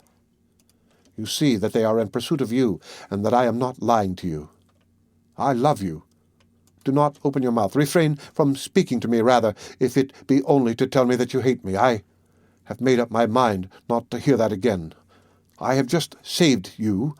Let me finish first. I can save you wholly. I have prepared everything. It is yours at will. If you wish, I can do it. He broke off violently. No, that is not what I should say. As he went with hurried step, and made her hurry also, for he did not release her, he walked straight to the gallows, and pointed to it with his finger. "Choose between us two," he said coldly. She tore herself from his hands, and fell at the foot of the gibbet, embracing that funereal support. Then she half turned her beautiful head, and looked at the priest over her shoulder. One would have said that she was a holy virgin at the foot of the cross. The priest remained motionless, his finger still raised towards the gibbet, preserving his attitude like a statue. At length the gypsy said to him, "It causes me less horror than you do." Then he allowed his arm to sink slowly, and gazed at the pavement in profound dejection. "If these stones could speak," he murmured, "yes, they would say that a very unhappy man stands here." He went on. The young girl, kneeling before the gallows, enveloped in her long flowing hair, let him speak on without interruption. He now had a gentle and plaintive accent, which contrasted sadly with the haughty harshness of his features. "I love you. Oh, how true that is! So nothing comes of that fire which burns my heart. Alas, young girl, night and day. Yes, night and day, I tell you, it is torture. Oh, I suffer too much, my poor child. 'Tis a thing deserving of compassion, I assure you. You see that I speak gently to you. I really wish that you should no longer cherish this horror of me. After all, if a man loves a woman, 'tis not his fault. Oh, my God, what? So you will never pardon me? You will always hate me? All is over then. It is that which renders me evil, do you see, and horrible to myself. You will not even look at me. You are thinking of something else, perchance, while I stand here and talk to you, shuddering on the brink of eternity for both of us. Above all things, do not speak to me of that officer. I would cast myself at your knees. I would kiss not your feet, but the earth which is under your feet. I would sob like a child. I would tear from my breast not words, but my very heart and vitals, to tell you that I love you. Oh, all that would be useless. All. And yet you have nothing in your heart but what is tender and merciful. You are radiant with the most beautiful mildness. You are wholly sweet, good, pitiful, and charming. Alas, you cherish no ill will for anyone but me alone. Oh, what a fatality!" He hid his face in his hands. The young girl heard him weeping. It was for the first time. Thus erect, and shaken by sobs, he was more miserable and more suppliant than when on his knees. He wept thus for a considerable time. "Come," he said, "these first tears past, I have no more words. I had, however, thought well as to what you would say. Now I tremble and shiver and break down at the decisive moment. I feel conscious of something supreme enveloping us, and I stammer. Oh, I shall fall upon the pavement if you do not take pity on me, pity on yourself. Do not condemn us both. If you only knew how much I love you. What a heart is mine! Oh, what desertion of all virtue, what desperate abandonment of myself! A doctor! I mock at science, a gentleman! I tarnish my own name, a priest! I make of the missal a pillow of sensuality! I spit in the face of my God! All this for thee, enchantress, to be more worthy of thy hell! And you will not have the apostate! Oh, let me tell you all, more still, something more horrible, oh, yet more horrible."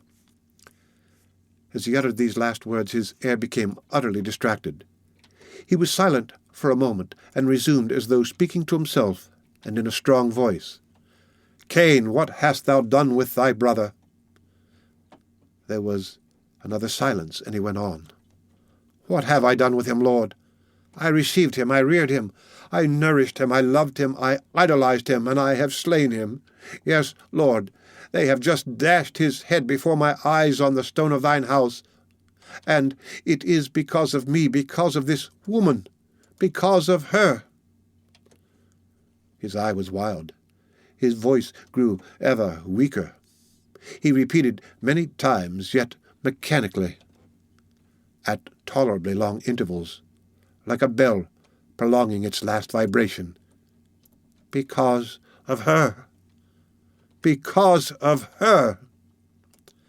Then his tongue no longer articulated any perceptible sound, but his lips still moved. All at once he sank together like something crumbling, and lay motionless on the earth, with his head on his knees. A touch from the young girl, as she drew her foot from under him, brought him to himself. He passed his hand slowly over his hollow cheeks, and gazed for several moments at his fingers, which were wet. "What?" he murmured. "I have wept." And suddenly, turning to the gypsy with unspeakable anguish, "Alas, you have looked coldly on at my tears. Child, do you know that those are tears of lava? Is it indeed true? Nothing touches when it comes from the man whom one does not love. If you were to see me die, you would laugh. Oh, I do not wish to see you die. One word, a single word of pardon. Say not that you love me, say only that you will do it. That will suffice. I will save you. If not, oh, the hour is passing. I entreat you by all that is sacred, do not wait until I shall have turned to stone again, like that gibbet which also claims you. Reflect that I hold the destinies of both of us in my hand, that I am mad. It is terrible that I may let all go to destruction, and that there is beneath us a bottomless abyss. Unhappy girl, whither my fall will follow yours to all eternity. One word of kindness. Say one word. Only one word." She opened her mouth to answer him. He flung himself on his knees to receive with adoration the word, possibly a tender one, which was on the point of issuing from her lips. She said to him, "You are an assassin." The priest clasped her in his arms with fury and began to laugh with an abominable laugh. "Well, yes, an assassin," he said, "and I will have you. You will not have me for your slave, you shall have me for your master. I will have you. I have a den whither I shall drag you. You will follow me. You will be obliged to follow me, or I will deliver you up. You must die, my beauty, or be mine. Belong to the priest. Belong to the apostate. Belong to the assassin. This very night. Do you hear? Come. Joy. Kiss me, mad girl. The tomb or my bed." His eyes sparkled with impurity and rage. His lewd lips reddened the young girl's neck. She struggled in his arms. He covered her with furious kisses. "Do not bite me, monster," she cried. "Oh, the foul, odious monk! Leave me! I will tear out thy ugly grey hair and fling it in thy face by the handful." He reddened, turned pale, and then released her and gazed at her with a gloomy air. She thought herself victorious and continued, "I tell you that I belong to my Phoebus, that 'tis Phoebus whom I love, that 'tis Phoebus who is handsome. You are old, priest, you are ugly, begone." He gave vent to a horrible cry, like the wretch to whom a hot iron is applied. "Die, then," he said, gnashing his teeth. She saw his terrible look and tried to fly. He caught her once more. He shook her. He flung her on the ground and walked with rapid strides towards the corner of the Tour Roland, dragging her with him along the pavement by her beautiful hands. On arriving there, he turned to her. "For the last time, will you be mine?" She replied with emphasis, "No." Then he cried in a loud voice, "Gudule! Gudule! Here is the gypsy! Take your vengeance!" The young girl felt herself seized suddenly by the elbow. She looked. A fleshless arm was stretched from an opening in the wall, and held her like a hand of iron. "Hold her well," said the priest. "'Tis the gypsy escaped.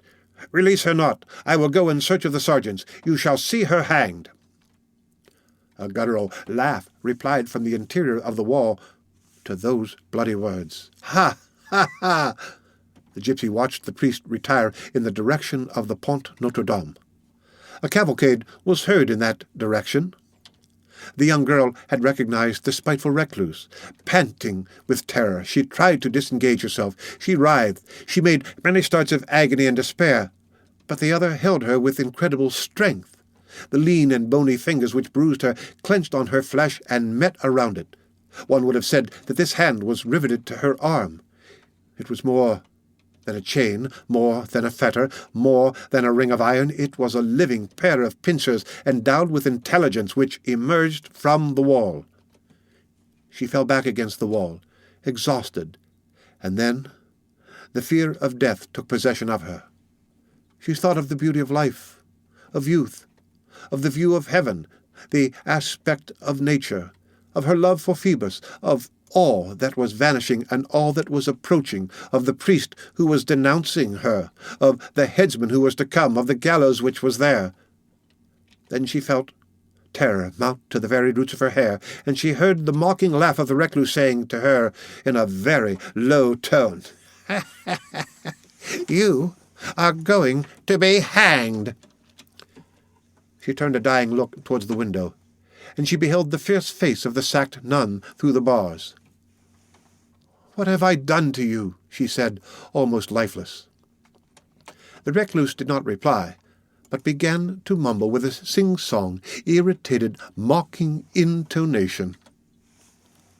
"Daughter of Egypt, daughter of Egypt, daughter of Egypt." The unhappy Esmeralda dropped her head beneath her flowing hair, comprehending that it was no human being she had to deal with. All at once the recluse exclaimed, as though the gypsy's question had taken all this time to reach her brain, "What have you done to me, you say, ha? What have you done to me, gypsy? Well, listen. I had a child, you see. I had a child. A child, I tell you, a pretty little girl, my Agnes," she went on wildly, kissing something in the dark. "Well, do you see, daughter of Egypt? They took my child from me. They stole my child. They ate my child. This is what you have done to me."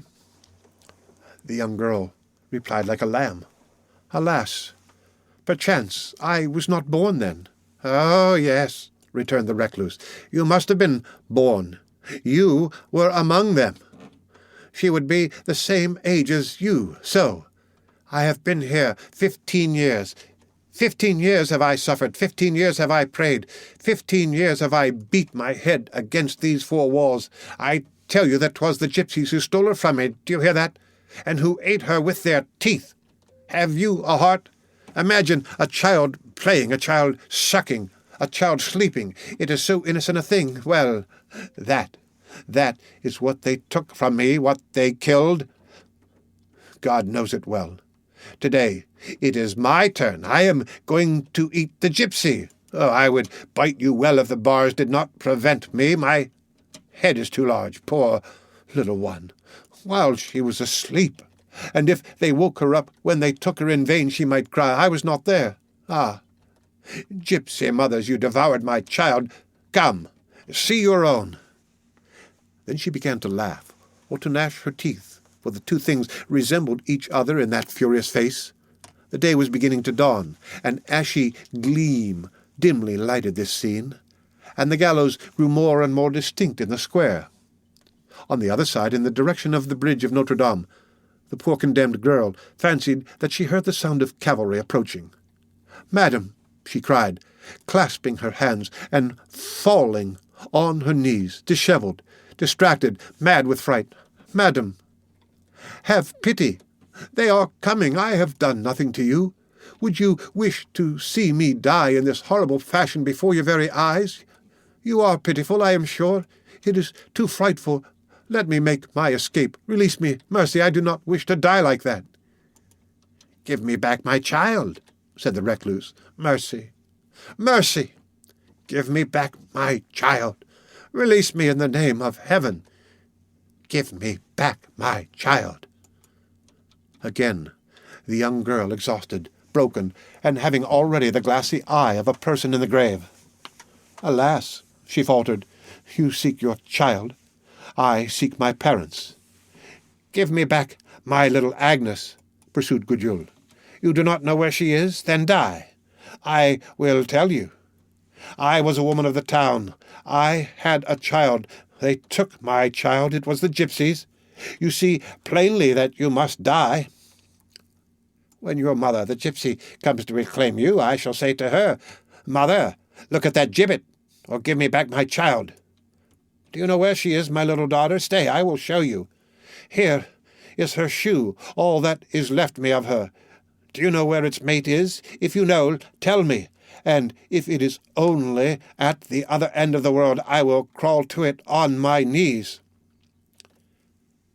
As she spoke thus, with her other arm extended through the window, she showed the gypsy the little embroidered shoe. It was already light enough to distinguish its shape and its colours. "Let me see that shoe," said the gypsy, quivering. "Good God!" And at the same time, with her hand, which was at liberty, she quickly opened the little bag ornamented with green glass which she wore about her neck. "Go on, go on," grumbled Gudule. "Search your demon's amulet." All at once she stopped short, trembled in every limb, and cried in a voice which proceeded from the very depths of her being, "My daughter!" The gypsy had just drawn from the bag a little shoe absolutely similar to the other. To this little shoe was attached a parchment on which was inscribed this charm: ℍ𝔞𝔫𝔞𝔥, retrouvera ta mère de tendresse les bras, which means, when thou shalt find its mate, thy mother will stretch out her arms to thee. Quicker than a flash of lightning, the recluse had laid the two shoes together, had read the parchment, and had put close to the bars of the window, her face beaming with celestial joy as she cried, "My daughter! My daughter! My mother!" said the gypsy. Here, we are unequal to the task of depicting the scene. The wall and the iron bars were between them. "Oh, the wall!" cried the recluse. "Oh, to see her and not embrace her! Your hand! Your hand!" The young girl passed her arm through the opening. The recluse threw herself on that hand, pressed her lips to it, and there remained, buried in that kiss, giving no other sign of life than a sob which heaved her breast from time to time. In the meanwhile she wept in torrents, in silence, in the dark, like a rain at night. The poor mother poured out in floods upon that adored hand the dark and deep well of tears which lay within her, and to which her grief had filtered drop by drop for 15 years. All at once she rose, flung aside her long grey hair from her brow, and without uttering a word began to shake the bars of her cage cell with both hands, more furiously than a lioness. The bars held firm. Then she went to seek in the corner of her cell a huge paving stone which served her as a pillow, and launched it against them with such violence that one of the bars broke, emitting thousands of sparks. A second blow completely shattered the old iron cross which had barricaded the window. Then with her two hands she finished breaking and removing the rusted stumps of the bars. There are moments when women's hands possess superhuman strength. A passage broken less than a minute was required for her to seize her daughter by the middle of her body and draw her into her cell.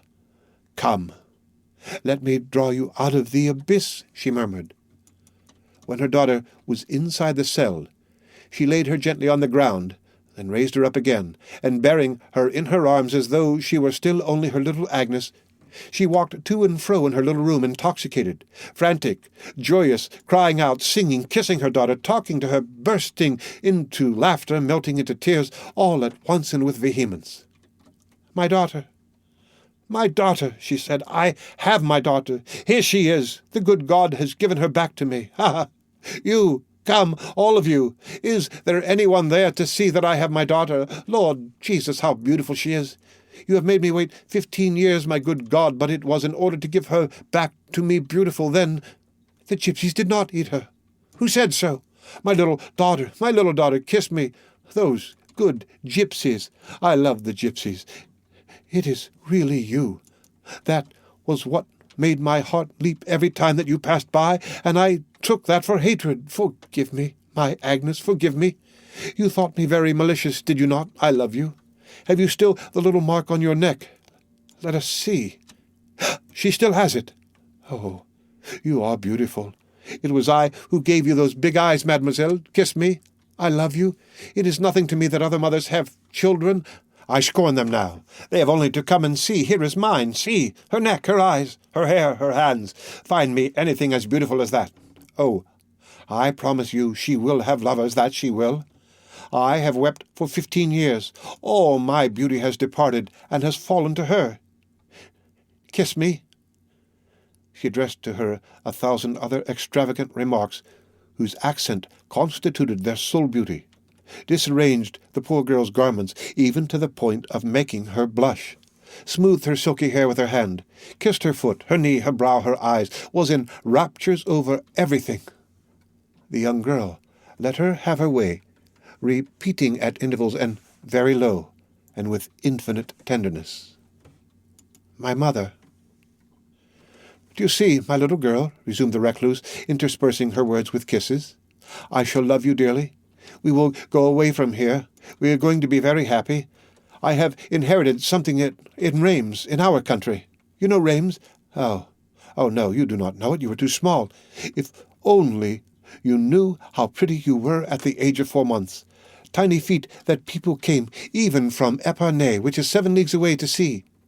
We shall have a field, a house. I will put you to sleep in my bed. My God! My God! Who would believe this? I have my daughter." "Oh, my mother," said the young girl, at length finding strength to speak in her emotion. "The gypsy woman told me so. There was a good gypsy of our band who died last year, and who always cared for me like a nurse.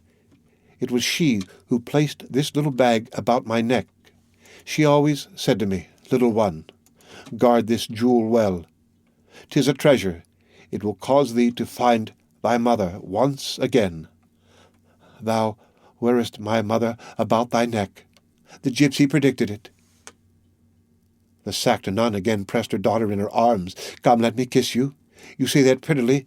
When we are in the country, we will place these little shoes on an infant Jesus in the church. We certainly owe that to the good Holy Virgin. What a pretty voice you have! When you spoke to me just now, it was music. Oh, my Lord God, I have found my child again. But is this story credible? Nothing will kill one, or I should have died of joy." And then she began to clap her hands again, and to laugh and to cry out, "We are going to be so happy." At that moment the cell resounded with a clang of arms and a galloping of horses which seemed to be coming from the Pont Notre Dame, amid advancing farther and farther along the quay. The gypsy threw herself with anguish into the arms of the sacked nun. "Save me! Save me, mother! They are coming!" "What are you saying? I had forgotten. They are in pursuit of you. What have you done?" "I know not," replied the unhappy child, "but I am condemned to die." "To die?" said Gudule, staggering as though struck by lightning. "To die?" She repeated slowly, gazing at her daughter with staring eyes. "Yes, mother," replied the frightened young girl. "They want to kill me. They are coming to seize me. That gallows is for me. Save me. Save me. They are coming. Save me." The recluse remained for several moments motionless and petrified. Then she moved her head in sign of doubt, and suddenly, giving vent to a burst of laughter, but with that terrible laugh which had come back to her. "Oh, oh, oh, oh, oh, 'tis a dream of which you are telling me. Ah, yes, I lost her. That lasted 15 years, and then I found her again, and that lasted a minute, and they would take her from me again. And now, when she is beautiful, when she has grown up, when she speaks to me, when she loves me, it is now that they would come to devour her before my very eyes, and I her mother. Oh, no, these things are not possible. The good God does not permit such things as that." Here the cavalcade appeared to halt, and a voice was heard to say in the distance, "This way, Monsieur Tristan. The priest says that we shall find her at the rat-hole." The noise of the horses began again.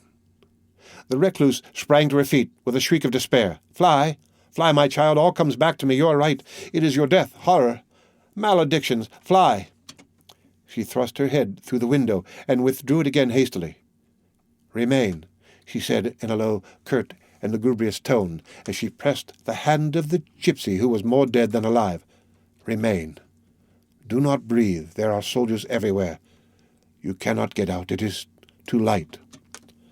Her eyes were dry and burning.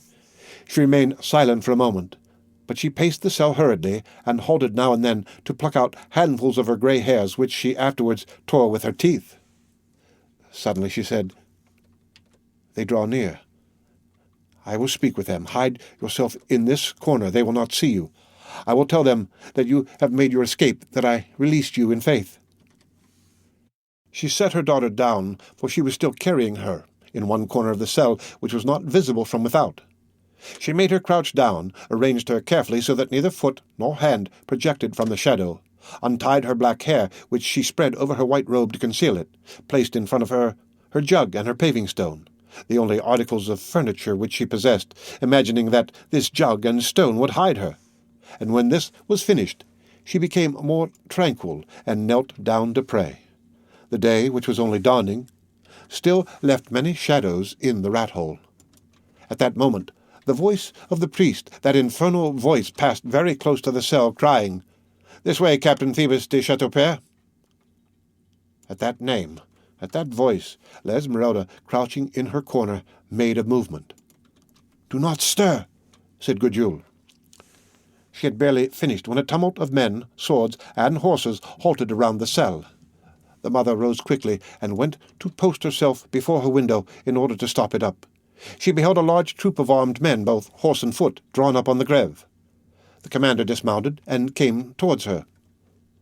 "Old woman," said this man, who had an atrocious face, "we are in search of a witch to hang her. We are told that you had her." The poor mother assumed as indifferent an air as she could, and replied, "I know not what you mean." The other resumed, "Tête Dieu! What was it that frightened archdeacon said? Where is he?" "Monseigneur," said a soldier, "he has disappeared." "Come now, old madwoman," began the commander again, "do not lie. A sorceress was given in charge to you. What have you done with her?" The recluse did not wish to deny all, for fear of awakening suspicion, and replied in a sincere and surly tone, "If you are speaking of a big young girl who was put into my hands a while ago, I will tell you that she bit me and that I released her. There, leave me in peace." The commander made a grimace of disappointment. "Don't lie to me, old spectre," said he. "My name is Tristan l'Hermité, and I am the king's gossip. Tristan the hermit. Do you hear?" he added as he glanced at the place de Grève around him. "'Tis a name which has an echo here." "You might be Satan the hermit," replied ℍ𝔬𝔫𝔞𝔥, who was regaining hope, "but I should have nothing else to say to you, and I should never be afraid of you." "Tête Dieu," said Tristan, "here is a crone. Ah, so the witch-girl hath fled. And in which direction did she go?" ℍ𝔬𝔫𝔞𝔥 replied in a careless tone. "Through the Rue Monton, I believe." Tristan turned his head and made a sign to his troop to prepare to set out on the march again. The recluse breathed freely once more. "Monseigneur," suddenly said an archer, "ask the old elf why the bars of her window are broken in this manner." The question brought anguish again to the heart of the miserable mother. Nevertheless, she did not lose all presence of mind. "They have always been thus," she stammered. "Bah!" retorted the archer. "Only yesterday they still formed a fine black cross which inspired devotion." Tristan cast a sidelong glance at the recluse. "I think the old dame is getting confused." The unfortunate woman felt that all depended on her self-possession, and although with death in her soul she began to grin, mothers possess such strength. "Bah!" said she, "the man is drunk. 'Tis more than a year since the tail of a stone cart crashed through against my window and broke in the grating, and how I cursed the carter too." "'Tis true," said another archer. "I was there." Always and everywhere people are to be found who have seen everything.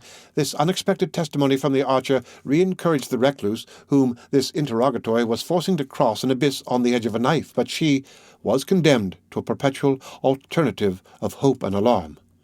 "If it was a cart which did it," retorted the first soldier, "the stumps of the bars should be thrust inwards, while they actually are pushed outwards." "Ho, ho," said Tristan to the soldier, "you have the nose of an inquisitor of the Châtelet. Reply to what he says, old woman."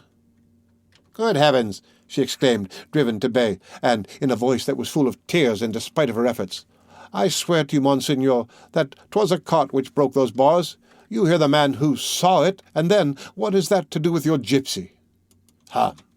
growled Tristan. "The devil," went on the soldier, flattered by the provost's praise. "These fractures of the iron are perfectly fresh." Tristan tossed his head. She turned pale. "How long ago, say you, did the cart do it?" "A month. A fortnight, perhaps, Monseigneur. I know not." "She first said more than a year," observed the soldier. "That is suspicious," said the provost. "Monseigneur," she cried, still pressed against the opening, and trembling lest suspicion should lead them to thrust their heads through and look into her cell. "Monseigneur, I swear to you that 'twas a cart which broke this grating. I swear it to you by the angels of paradise. If it was not a cart, may I be eternally damned, and I reject God." "You put a great deal of heat into that oath," said Tristan, with his inquisitorial glance.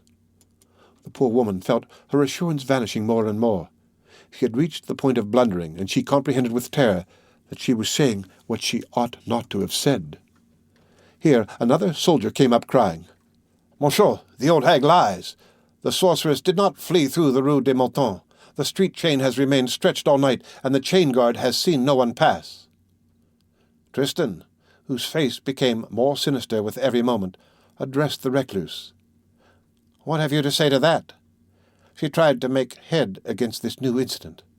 "That I do not know, Monseigneur, that I may have been mistaken. I believe, in fact, that she crossed the water." "That is in the opposite direction," said the provost, "and it is not very likely that she would wish to re-enter the city where she was being pursued. You are lying, old woman." "And then," added the first soldier, "there is no boat, either on this side of the stream or on the other." "She swam across," replied the recluse, defending her ground foot by foot. "Do women swim?" said the soldier. "Chet, you old woman, you are lying," repeated Tristan angrily. "I have a good mind to abandon that sorceress and take you. A quarter of an hour of torture will perchance draw the truth from your throat. Come, you are to follow us." She seized on these words with avidity. "As you please, Monseigneur. Do it. Do it. Torture, I am willing. Take me away. Quick, quick, let us set out at once. During that time," she said to herself, "my daughter will make her escape." "'Sdeath," said the provost. "What an appetite for the rack. I understand not this madwoman at all." An old grey-haired sergeant of the guard stepped out of the ranks, and addressing the provost, "Mad in sooth, Monseigneur. If she released the gypsy, it was not her fault, for she loves not the gypsies. I have been of the watch these 15 years, and I have heard her every evening cursing the Bohemian women with endless imprecations. If the one of whom we are in pursuit is, as I suppose, the little dancer with the goat, she detests that one above all the rest." Gudule made an effort and said, "That one above all." The unanimous testimony of the men of the watch confirmed the old sergeant's words to the provost. Tristan ℌ𝔞𝔫𝔞𝔥, in despair at extracting anything from the recluse, turned his back on her, and with unspeakable anxiety she beheld him direct his course slowly towards his horse. "Come," he said between his teeth, "march on. Let us set out again on the quest. I shall not sleep until that gypsy be hanged." But he still hesitated for some time before mounting his horse. Gudule palpitated between life and death as she beheld him cast about the place, that uneasy look of a hunting dog which instinctively feels that the lair of the beast is close to him and is loath to go away. At length he shook his head and leaped into his saddle. Gudule's horribly compressed heart now dilated, and she said in a low voice, as she cast a glance at her daughter, whom she had not ventured to look at while they were there, "Saved?" The poor child had remained all this time in her corner, without breathing, without moving, with the idea of death before her. She had lost nothing of the scene between Gudule and Tristan, and the anguish of her mother had found its echo in her heart. She had heard all the successive snappings of the thread by which she hung, suspended over the gulf. 20 times she had fancied that she saw it break, and at last she began to breathe again and to feel her foot on firm ground. At that moment she heard a voice saying to the provost, "Corbouf, Monsieur le Provost. 'Tis no affair of mine, a man of arms to hang witches. The rabble of the populace is suppressed. I leave you to attend to the matter alone. You will allow me to rejoin my company who are waiting for their captain." The voice was that of Phoebus de Châteaupers. That which took place within her was ineffable. He was there, her friend, her protector, her support, her refuge, her Phoebus. She rose, and before her mother could prevent her, she had rushed to the window, crying, "Phoebus! Aid me, my Phoebus!" Phoebus was no longer there. He had just turned the corner of the Rue de la Courtière at a gallop. But Tristan had not yet taken his departure. The recluse rushed upon her daughter with a roar of agony. She dragged her violently back, digging her nails into her neck. A tigress mother does not stand on trifles, but it was too late. Tristan had seen. "Heh, heh!" he exclaimed with a laugh which laid bare all his teeth and made his face resemble the muzzle of a wolf. "2 mice in the trap." "I suspected as much," said the soldier. Tristan clapped him on the shoulder. "You are a good cat. Come," he added. "Where is ℌ𝔞𝔫𝔞𝔥?" A man who had neither the garments nor the air of a soldier stepped from the ranks. He wore a costume half grey, half brown, flat hair, leather sleeves, and carried a bundle of ropes in his huge hand. This man always attended Tristan, who always attended Louis XI. "Friend," said Tristan l'Hermite, "I presume that this is the sorceress of whom we are in search." "You'll hang me this one. Have you your ladder?" "There's one yonder, under the shed of the pillar-house," replied the man. "Is it on this justice that the thing is to be done?" he added, pointing to the stone gibbet. "Yes." "Ho, ho!" continued the man, with a huge laugh, which was still more brutal than that of the provost. "We shall not have far to go." "Make haste," said Tristan. "You shall laugh afterwards." In the meantime, the recluse had not uttered another word since Tristan had seen her daughter, and all hope was lost. She had flung the poor gypsy half dead into the corner of the cellar, and had placed herself once more at the window with both hands resting on the angle of the sill like 2 claws. In this attitude she was seen to cast upon all those soldiers her glance, which had become wild and frantic once more. At the moment when ℌ𝔞𝔫𝔞𥐥 approached her cell, she showed him so savage a face that he shrank back. "Monsieur," he said, returning to the provost, "which am I to take?" "The young one." "So much the better, for the old one seemeth difficult." "Poor little dancer with the goat," said the old sergeant of the watch. ℌ𝔞𝔫𝔞𥥗 approached the window again. The mother's eyes made his own droop. He said with a good deal of timidity, "Madame." She interrupted him in a very low but furious voice. "What do you ask?" "It is not you," he said. "It is the other." "What other?" "The young one." She began to shake her head, crying, "There is no one! There is no one! There is no one!" "Yes, there is," retorted the hangman, "and you know it well. Let me take the young one. I have no wish to harm you." She said with a strange sneer, "Ah, so you have no wish to harm me?" "Let me have the other, madam. 'Tis Monsieur the Provost who wills it." She repeated with a look of madness, "There is no one here." "I tell you that there is," replied the executioner. "We have all seen that there are 2 of you." "Look, then," said the recluse with a sneer. "Thrust your head through the window." The executioner observed the mother's fingernails and dared not. "Make haste," shouted Tristan, who had just ranged his troops in a circle around the rat-hole, and who sat on his horse beside the gallows. Rennet returned once more to the provost in great embarrassment. He had flung his rope on the ground and was twisting his hat between his hands with an awkward air. "Monseigneur," he asked, "where am I to enter?"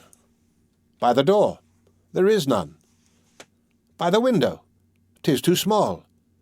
"Make it larger," said Tristan angrily. "Have you not pickaxes?" The mother still looked on steadfastly from the depths of her cavern. She no longer hoped for anything. She no longer knew what she wished, except that she did not wish them to take her daughter. ℌ𝔞𝔫𝔞𥥗 went in search of the chest of tools for the nightman under the shed of the pillar-house. He drew from it also the double ladder which he immediately set up against the gallows. 5 or 6 of the provost's men armed themselves with picks and crowbars, and Tristan betook himself in company with them towards the window. "Old woman," said the provost in a severe tone, "deliver up to us that girl quietly." She looked at him like one who does not understand.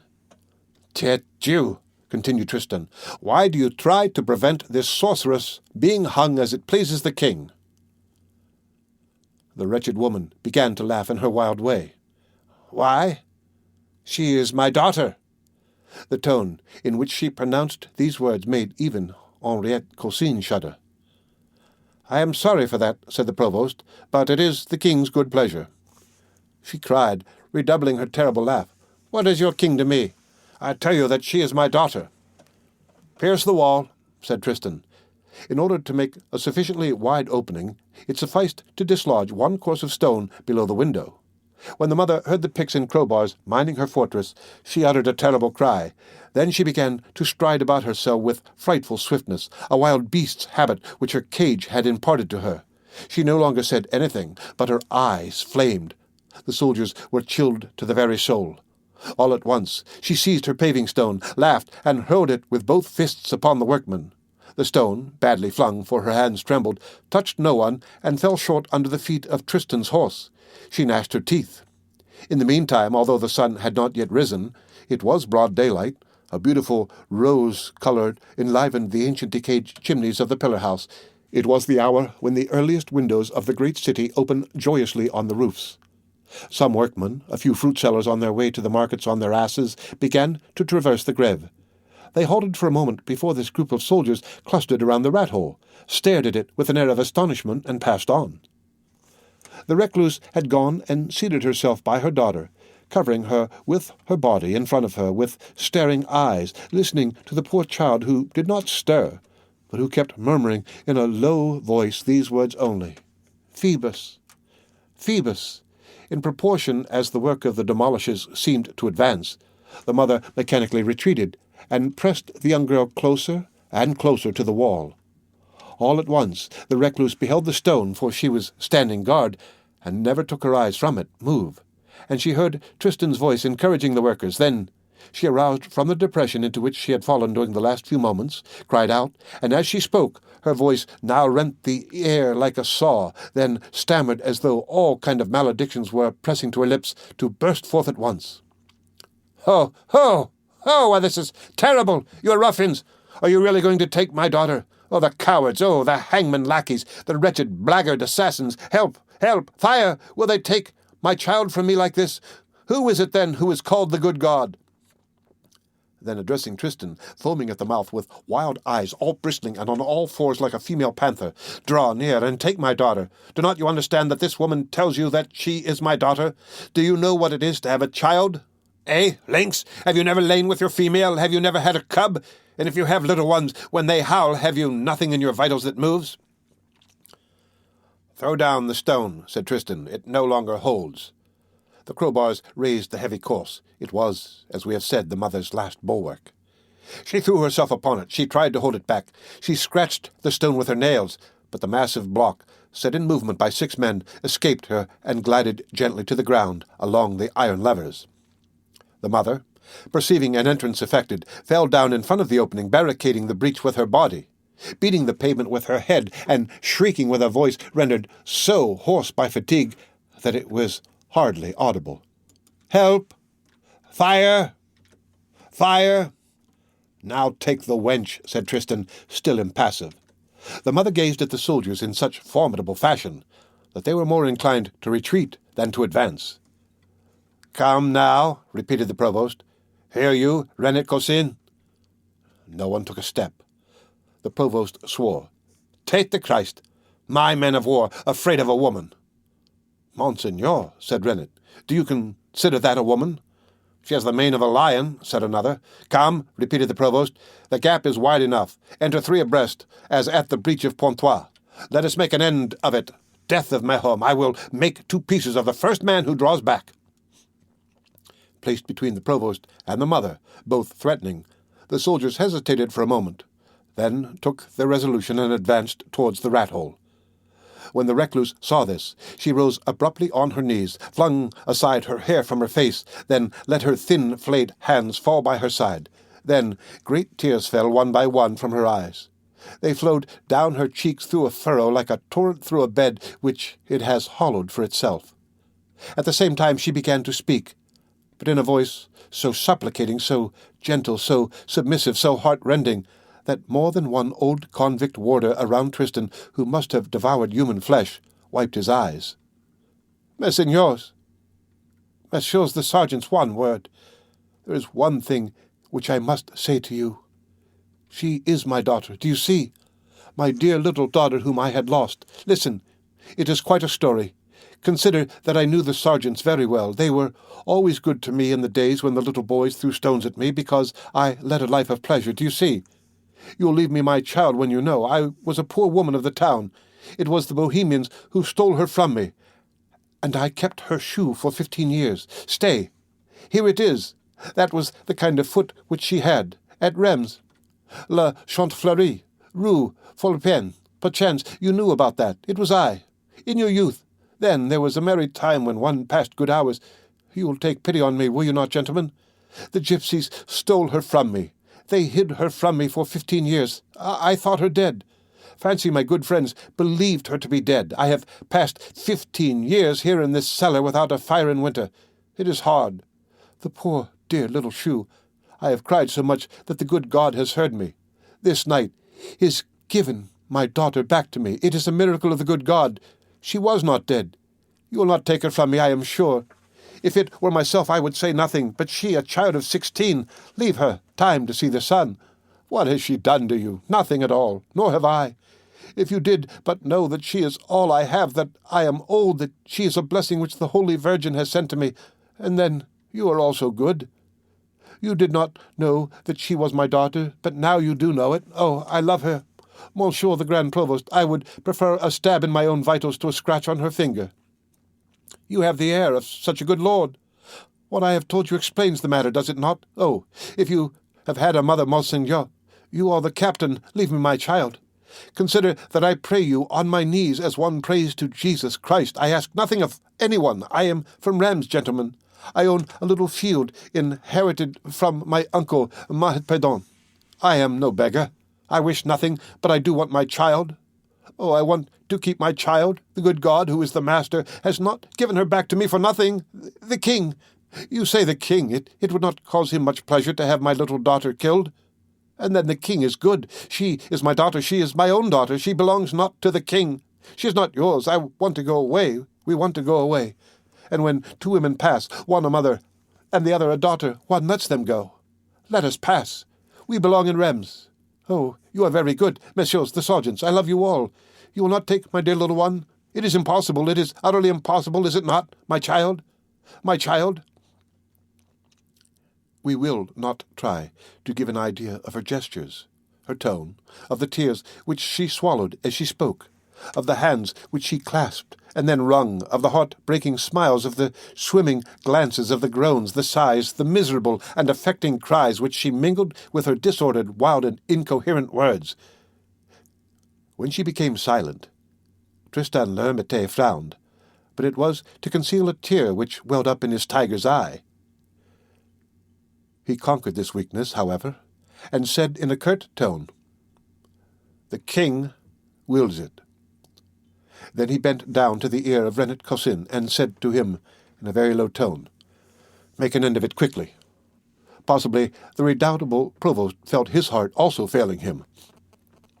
The executioner and the sergeants entered the cell. The mother offered no resistance, only she dragged herself towards her daughter and threw herself bodily upon her. The gypsy beheld the soldiers approach. The horror of death reanimated her. "Mother!" she shrieked in a tone of indescribable distress. "Mother, they are coming. Defend me." "Yes, my love, I am defending you," replied the mother in a dying voice, and, clasping her closely in her arms, she covered her with kisses. The two, lying thus on the earth, the mother upon the daughter, presented a spectacle worthy of pity. ℌ𝔞𝔫𝔞𝔥 grasped the young girl by the middle of her body, beneath her beautiful shoulders. When she felt that hand, she cried, "Huh!" and fainted.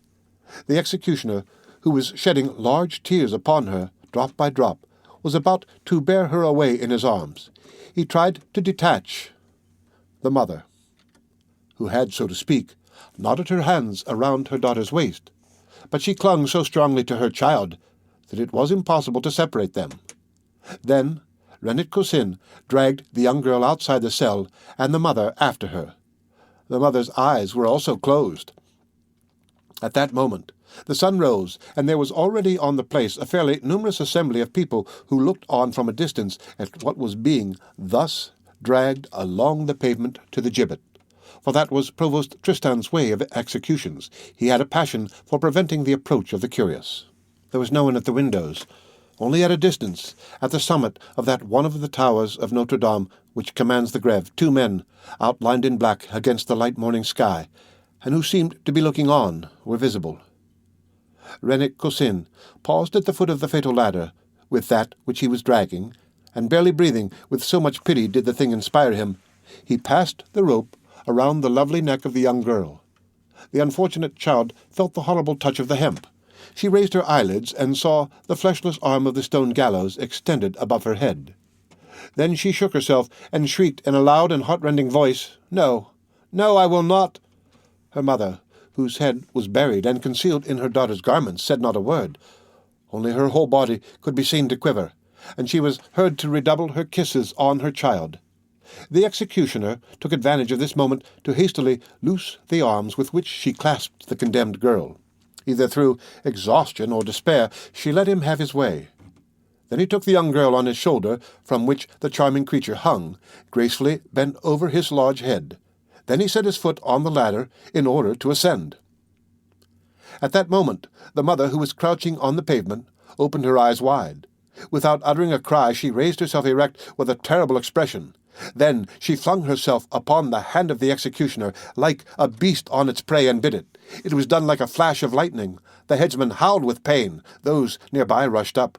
With difficulty they withdrew his bleeding hand from the mother's teeth. She preserved a profound silence. They thrust her back with much brutality, and noticed that her head fell heavily on the pavement. They raised her. She fell back again. She was dead. The executioner, who had not loosed his hold on the young girl, began to ascend the ladder once more. The end of Book the 11th, Chapter 1, of The Hunchback of Notre Dame, read by Rick Kishner for Lit2Go on the web at fcit.usf.edu.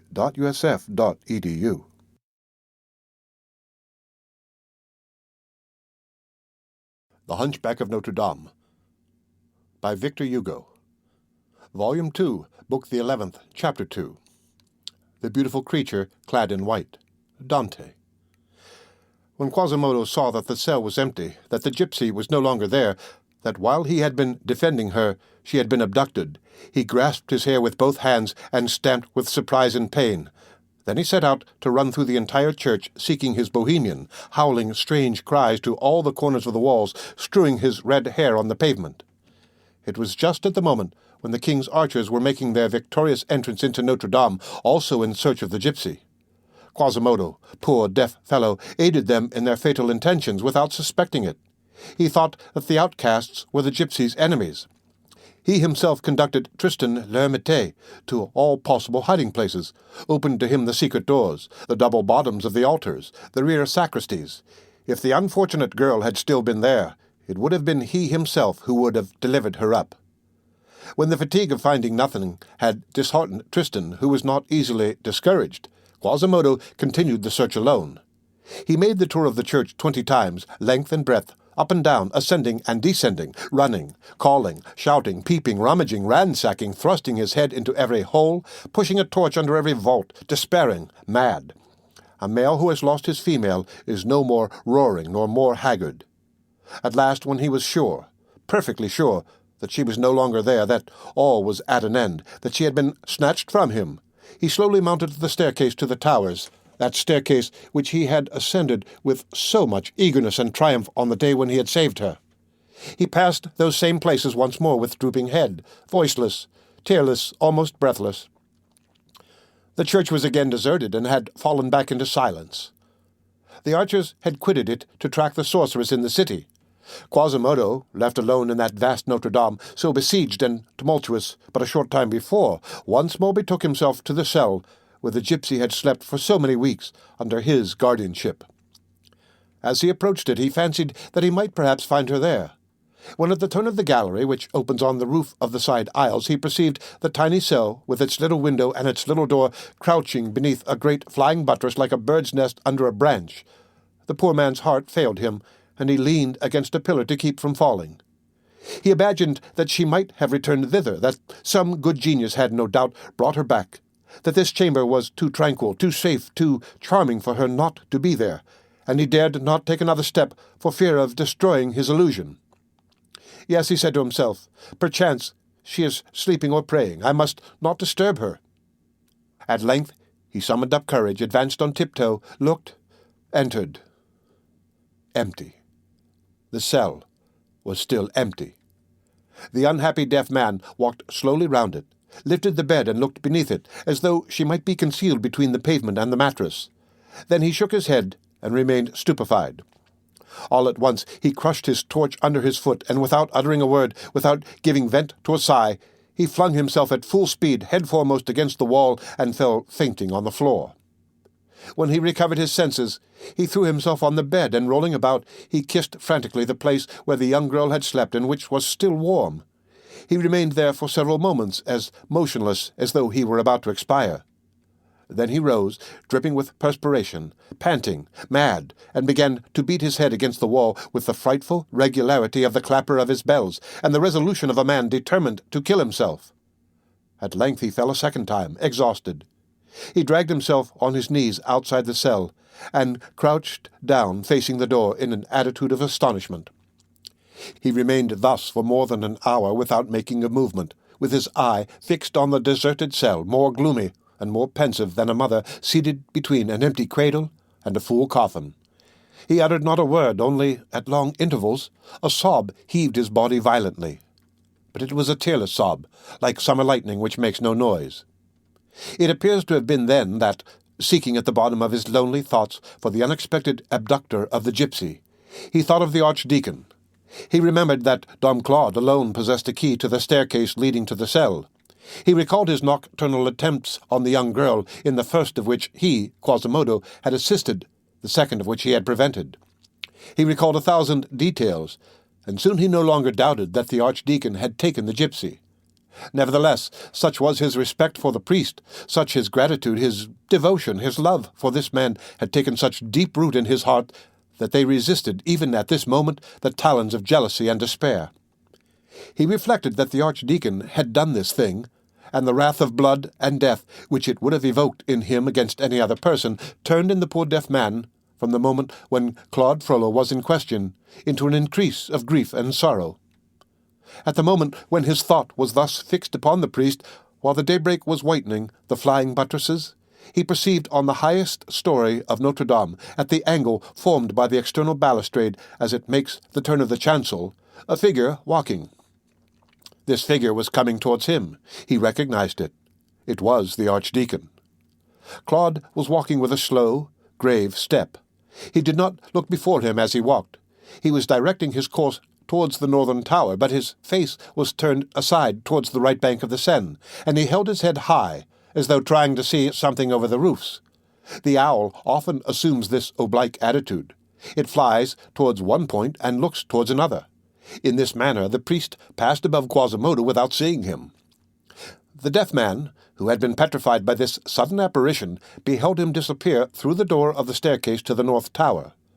The reader is aware that this is the tower from which the Hôtel de Ville is visible. Quasimodo rose and followed the archdeacon. Quasimodo ascended the tower staircase for the sake of ascending it, for the sake of seeing why the priest was ascending it.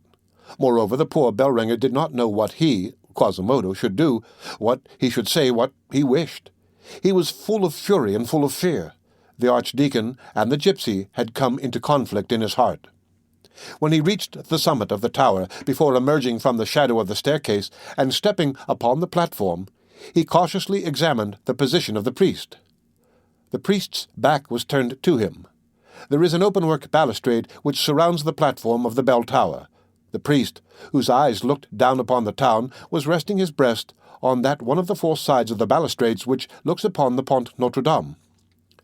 Quasimodo, advancing with the tread of a wolf behind him, went to see what he was gazing at thus.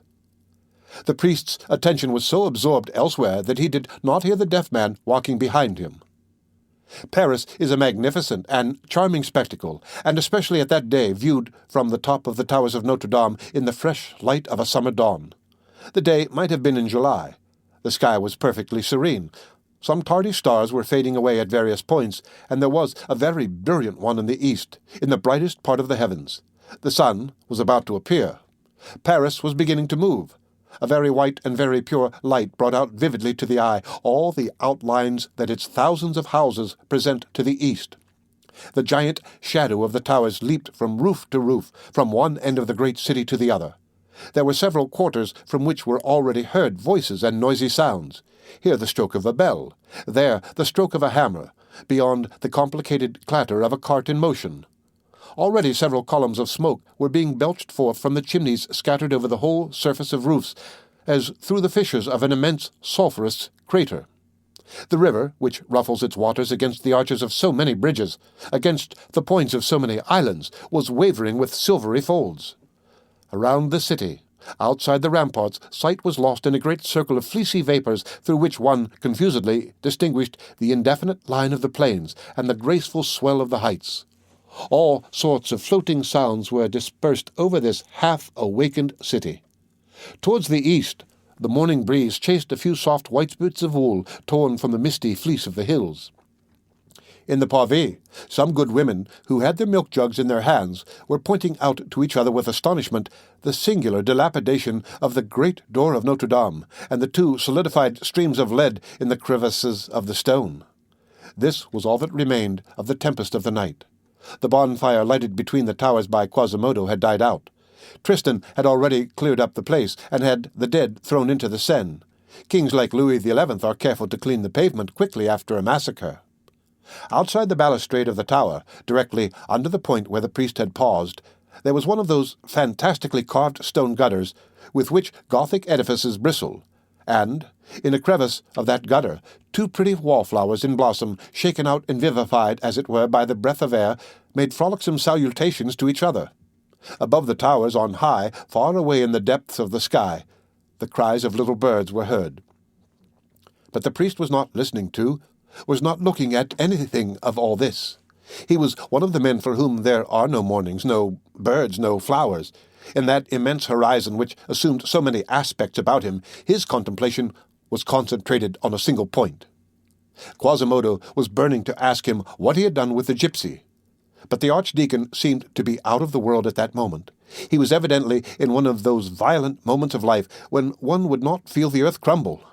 He remained motionless and silent, with his eyes steadily fixed on a certain point, and there was something so terrible about this silence and immobility that the savage bell-ringer shuddered before it and dared not come in contact with it. Only, and this was also one way of interrogating the archdeacon, he followed the direction of his vision, and in this way the glance of the unhappy deaf man fell upon the Place de Grève. Thus he saw what the priest was looking at. The ladder was erected near the permanent gallows. There were some people and many soldiers in the place. A man was dragging a white thing from which hung something black along the pavement. This man halted at the foot of the gallows. Here something took place which Quasimodo could not see very clearly. It was not because his only eye had not preserved its long range, but there was a group of soldiers which prevented his seeing everything. Moreover, at that moment, the sun appeared, and such a flood of light overflowed the horizon that one would have said that all the points in Paris, spires, chimneys, gables, had simultaneously taken fire. Meanwhile, the man began to mount the ladder. Then Quasimodo saw him again distinctly. He was carrying a woman on his shoulder, a young girl dressed in white. That young girl had a noose about her neck.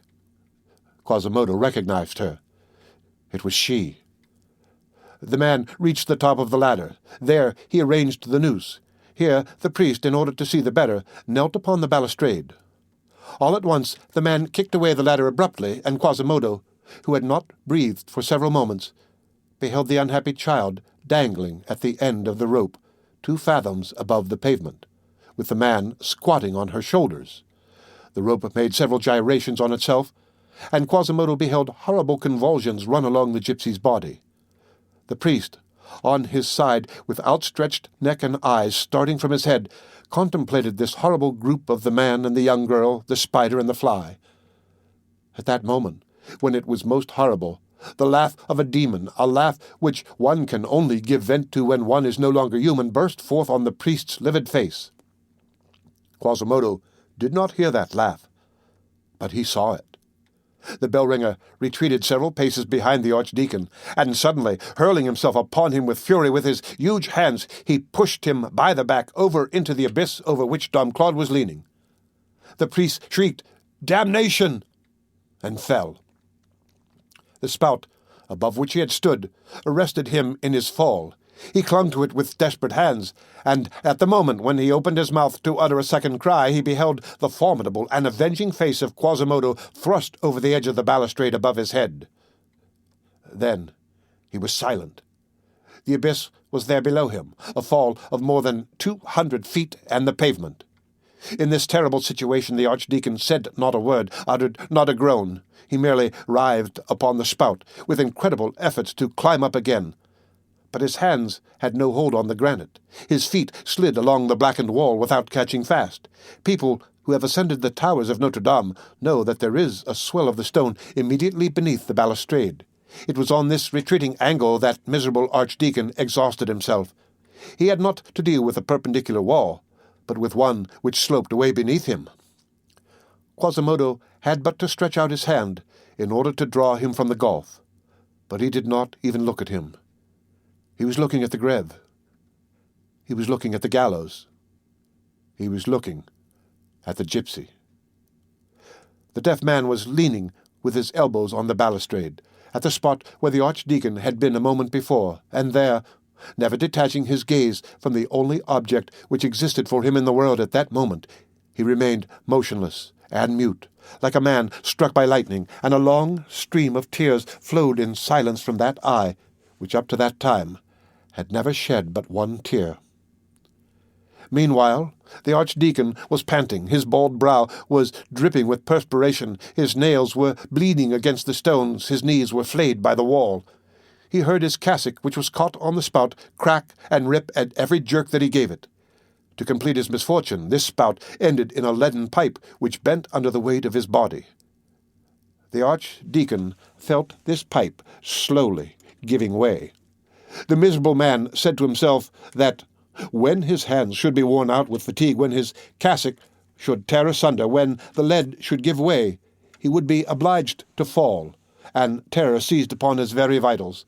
Now and then he glanced wildly at a sort of narrow shelf formed 10 feet lower down by projections of the sculpture, and he prayed heaven from the depths of his distressed soul that he might be allowed to finish his life, were it to last 2 centuries on that space 2 feet square. Once he glanced below him into the place, into the abyss. The head, which he raised again, had its eyes closed and its hair standing erect.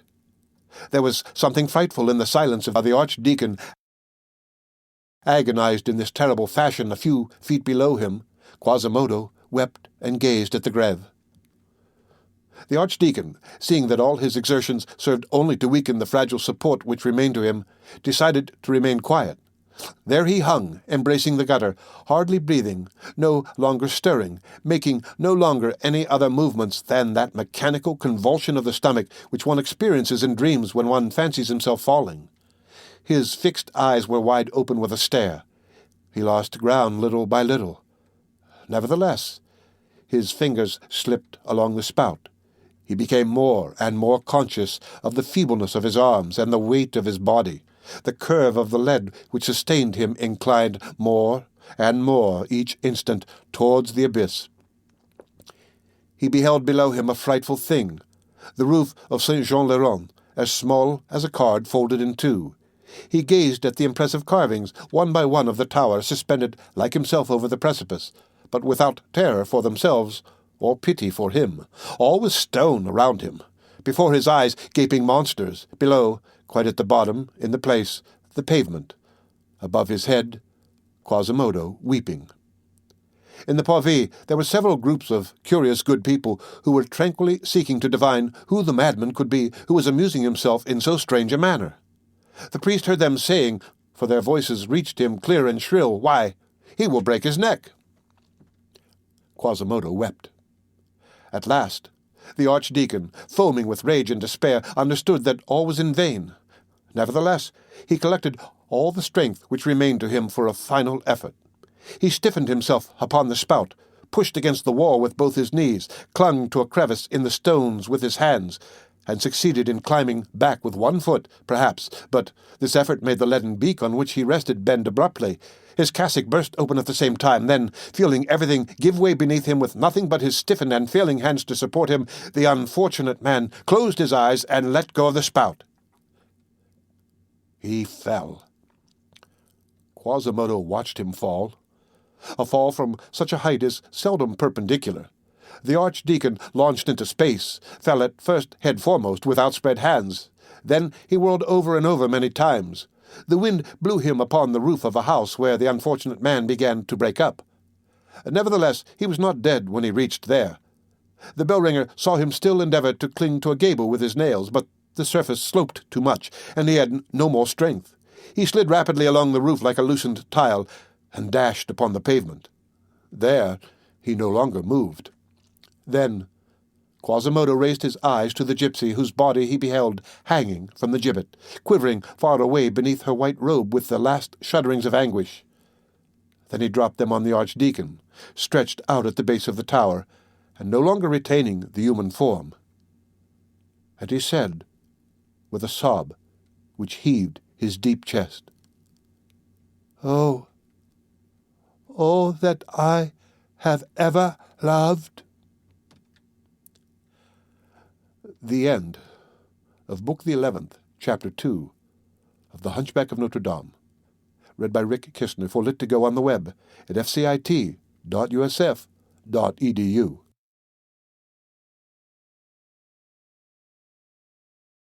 The Hunchback of Notre Dame by Victor Hugo. Volume 2, Book the 11th, Chapter 3, The Marriage of Phoebus. Towards evening on that day, when the judiciary officers of the bishop came to pick up from the pavement of the Parvis the dislocated corpse of the archdeacon, Quasimodo had disappeared. A great many rumors were in circulation with regard to this adventure. No one doubted but that the day had come when, in accordance with their compact, Quasimodo, that is to say the devil, was to carry off Claude Frollo, that is to say, the sorcerer. It was presumed that he had broken the body when taking the soul, like monkeys who break the shell to get at the nut. That is why the archdeacon was not interred in consecrated earth. Louis XI died a year later, in the month of August, 1483. As for Pierre Gringoire, he succeeded in saving the goat, and he won success in tragedy. It appears that, after having tasted astrology, philosophy, architecture, hermetics, all vanities, he returned to tragedy, vainest pursuit of all. This is what he called coming to a tragic end. This is what is to be read on the subject of his dramatic triumphs in 1483 in the accounts of the ordinary. To Jehan Marchand and Pierre Gringoire, carpenter and composer, who have made and composed the mystery made at the Châtelet of Paris, at the entry of Monsieur the Legate, and have ordered the personages clothed and dressed the same as in the said mystery was required, and likewise for having made the scaffoldings thereto necessary, and for this deed 100 livres. Phoebus de Chateaupert also came to a tragic end. He married. The end of Book the 11th, Chapter 3 of The Hunchback of Notre Dame, read by ℌ𝔞𝔫𝔞𥐥 for lit2go on the web at fcit.usf.edu.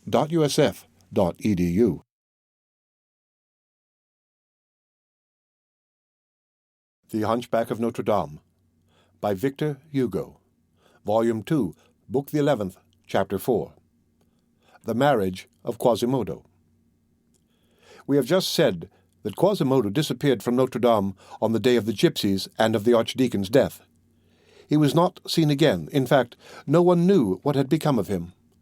During the night which followed the execution of La Esmeralda, the nightmen had detached her body from the gibbet and had carried it, according to custom, to the cellar of Montfaucon. Montfaucon was, as Sauval says, the most ancient and the most superb gibbet in the kingdom. Between the faubourgs of the Temple and St. Martin, about 160 toises from the walls of Paris, a few bow shots from La Courtille, there was to be seen on the crest of a gentle, almost imperceptible eminence, but sufficiently elevated to be seen for several leagues round about, an edifice of strange form, bearing considerable resemblance to a Celtic cromlech, and where also human sacrifices were offered.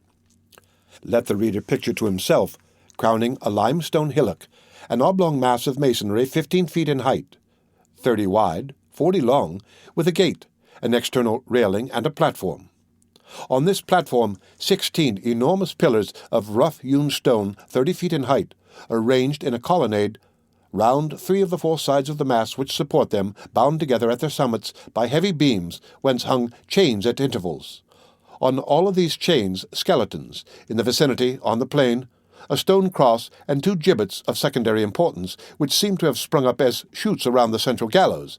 Above all this, in the sky, a perpetual flock of crows. That was ℌ𝔞𝔫𝔞𝔥. At the end of the 15th century, the formidable gibbet, which dated from 1328, was already very much dilapidated. The beams were worm-eaten, the chains rusted, the pillars green with mould, the layers of hewn stone were all cracked at their joints, and grass was growing on that platform which no feet touched. The monument made a horrible profile against the sky, especially at night, when there was a little moonlight on those white skulls, or when the breeze of evening brushed the chains and the skeletons and swayed all these in the darkness. The presence of this gibbet sufficed to render gloomy all the surrounding places.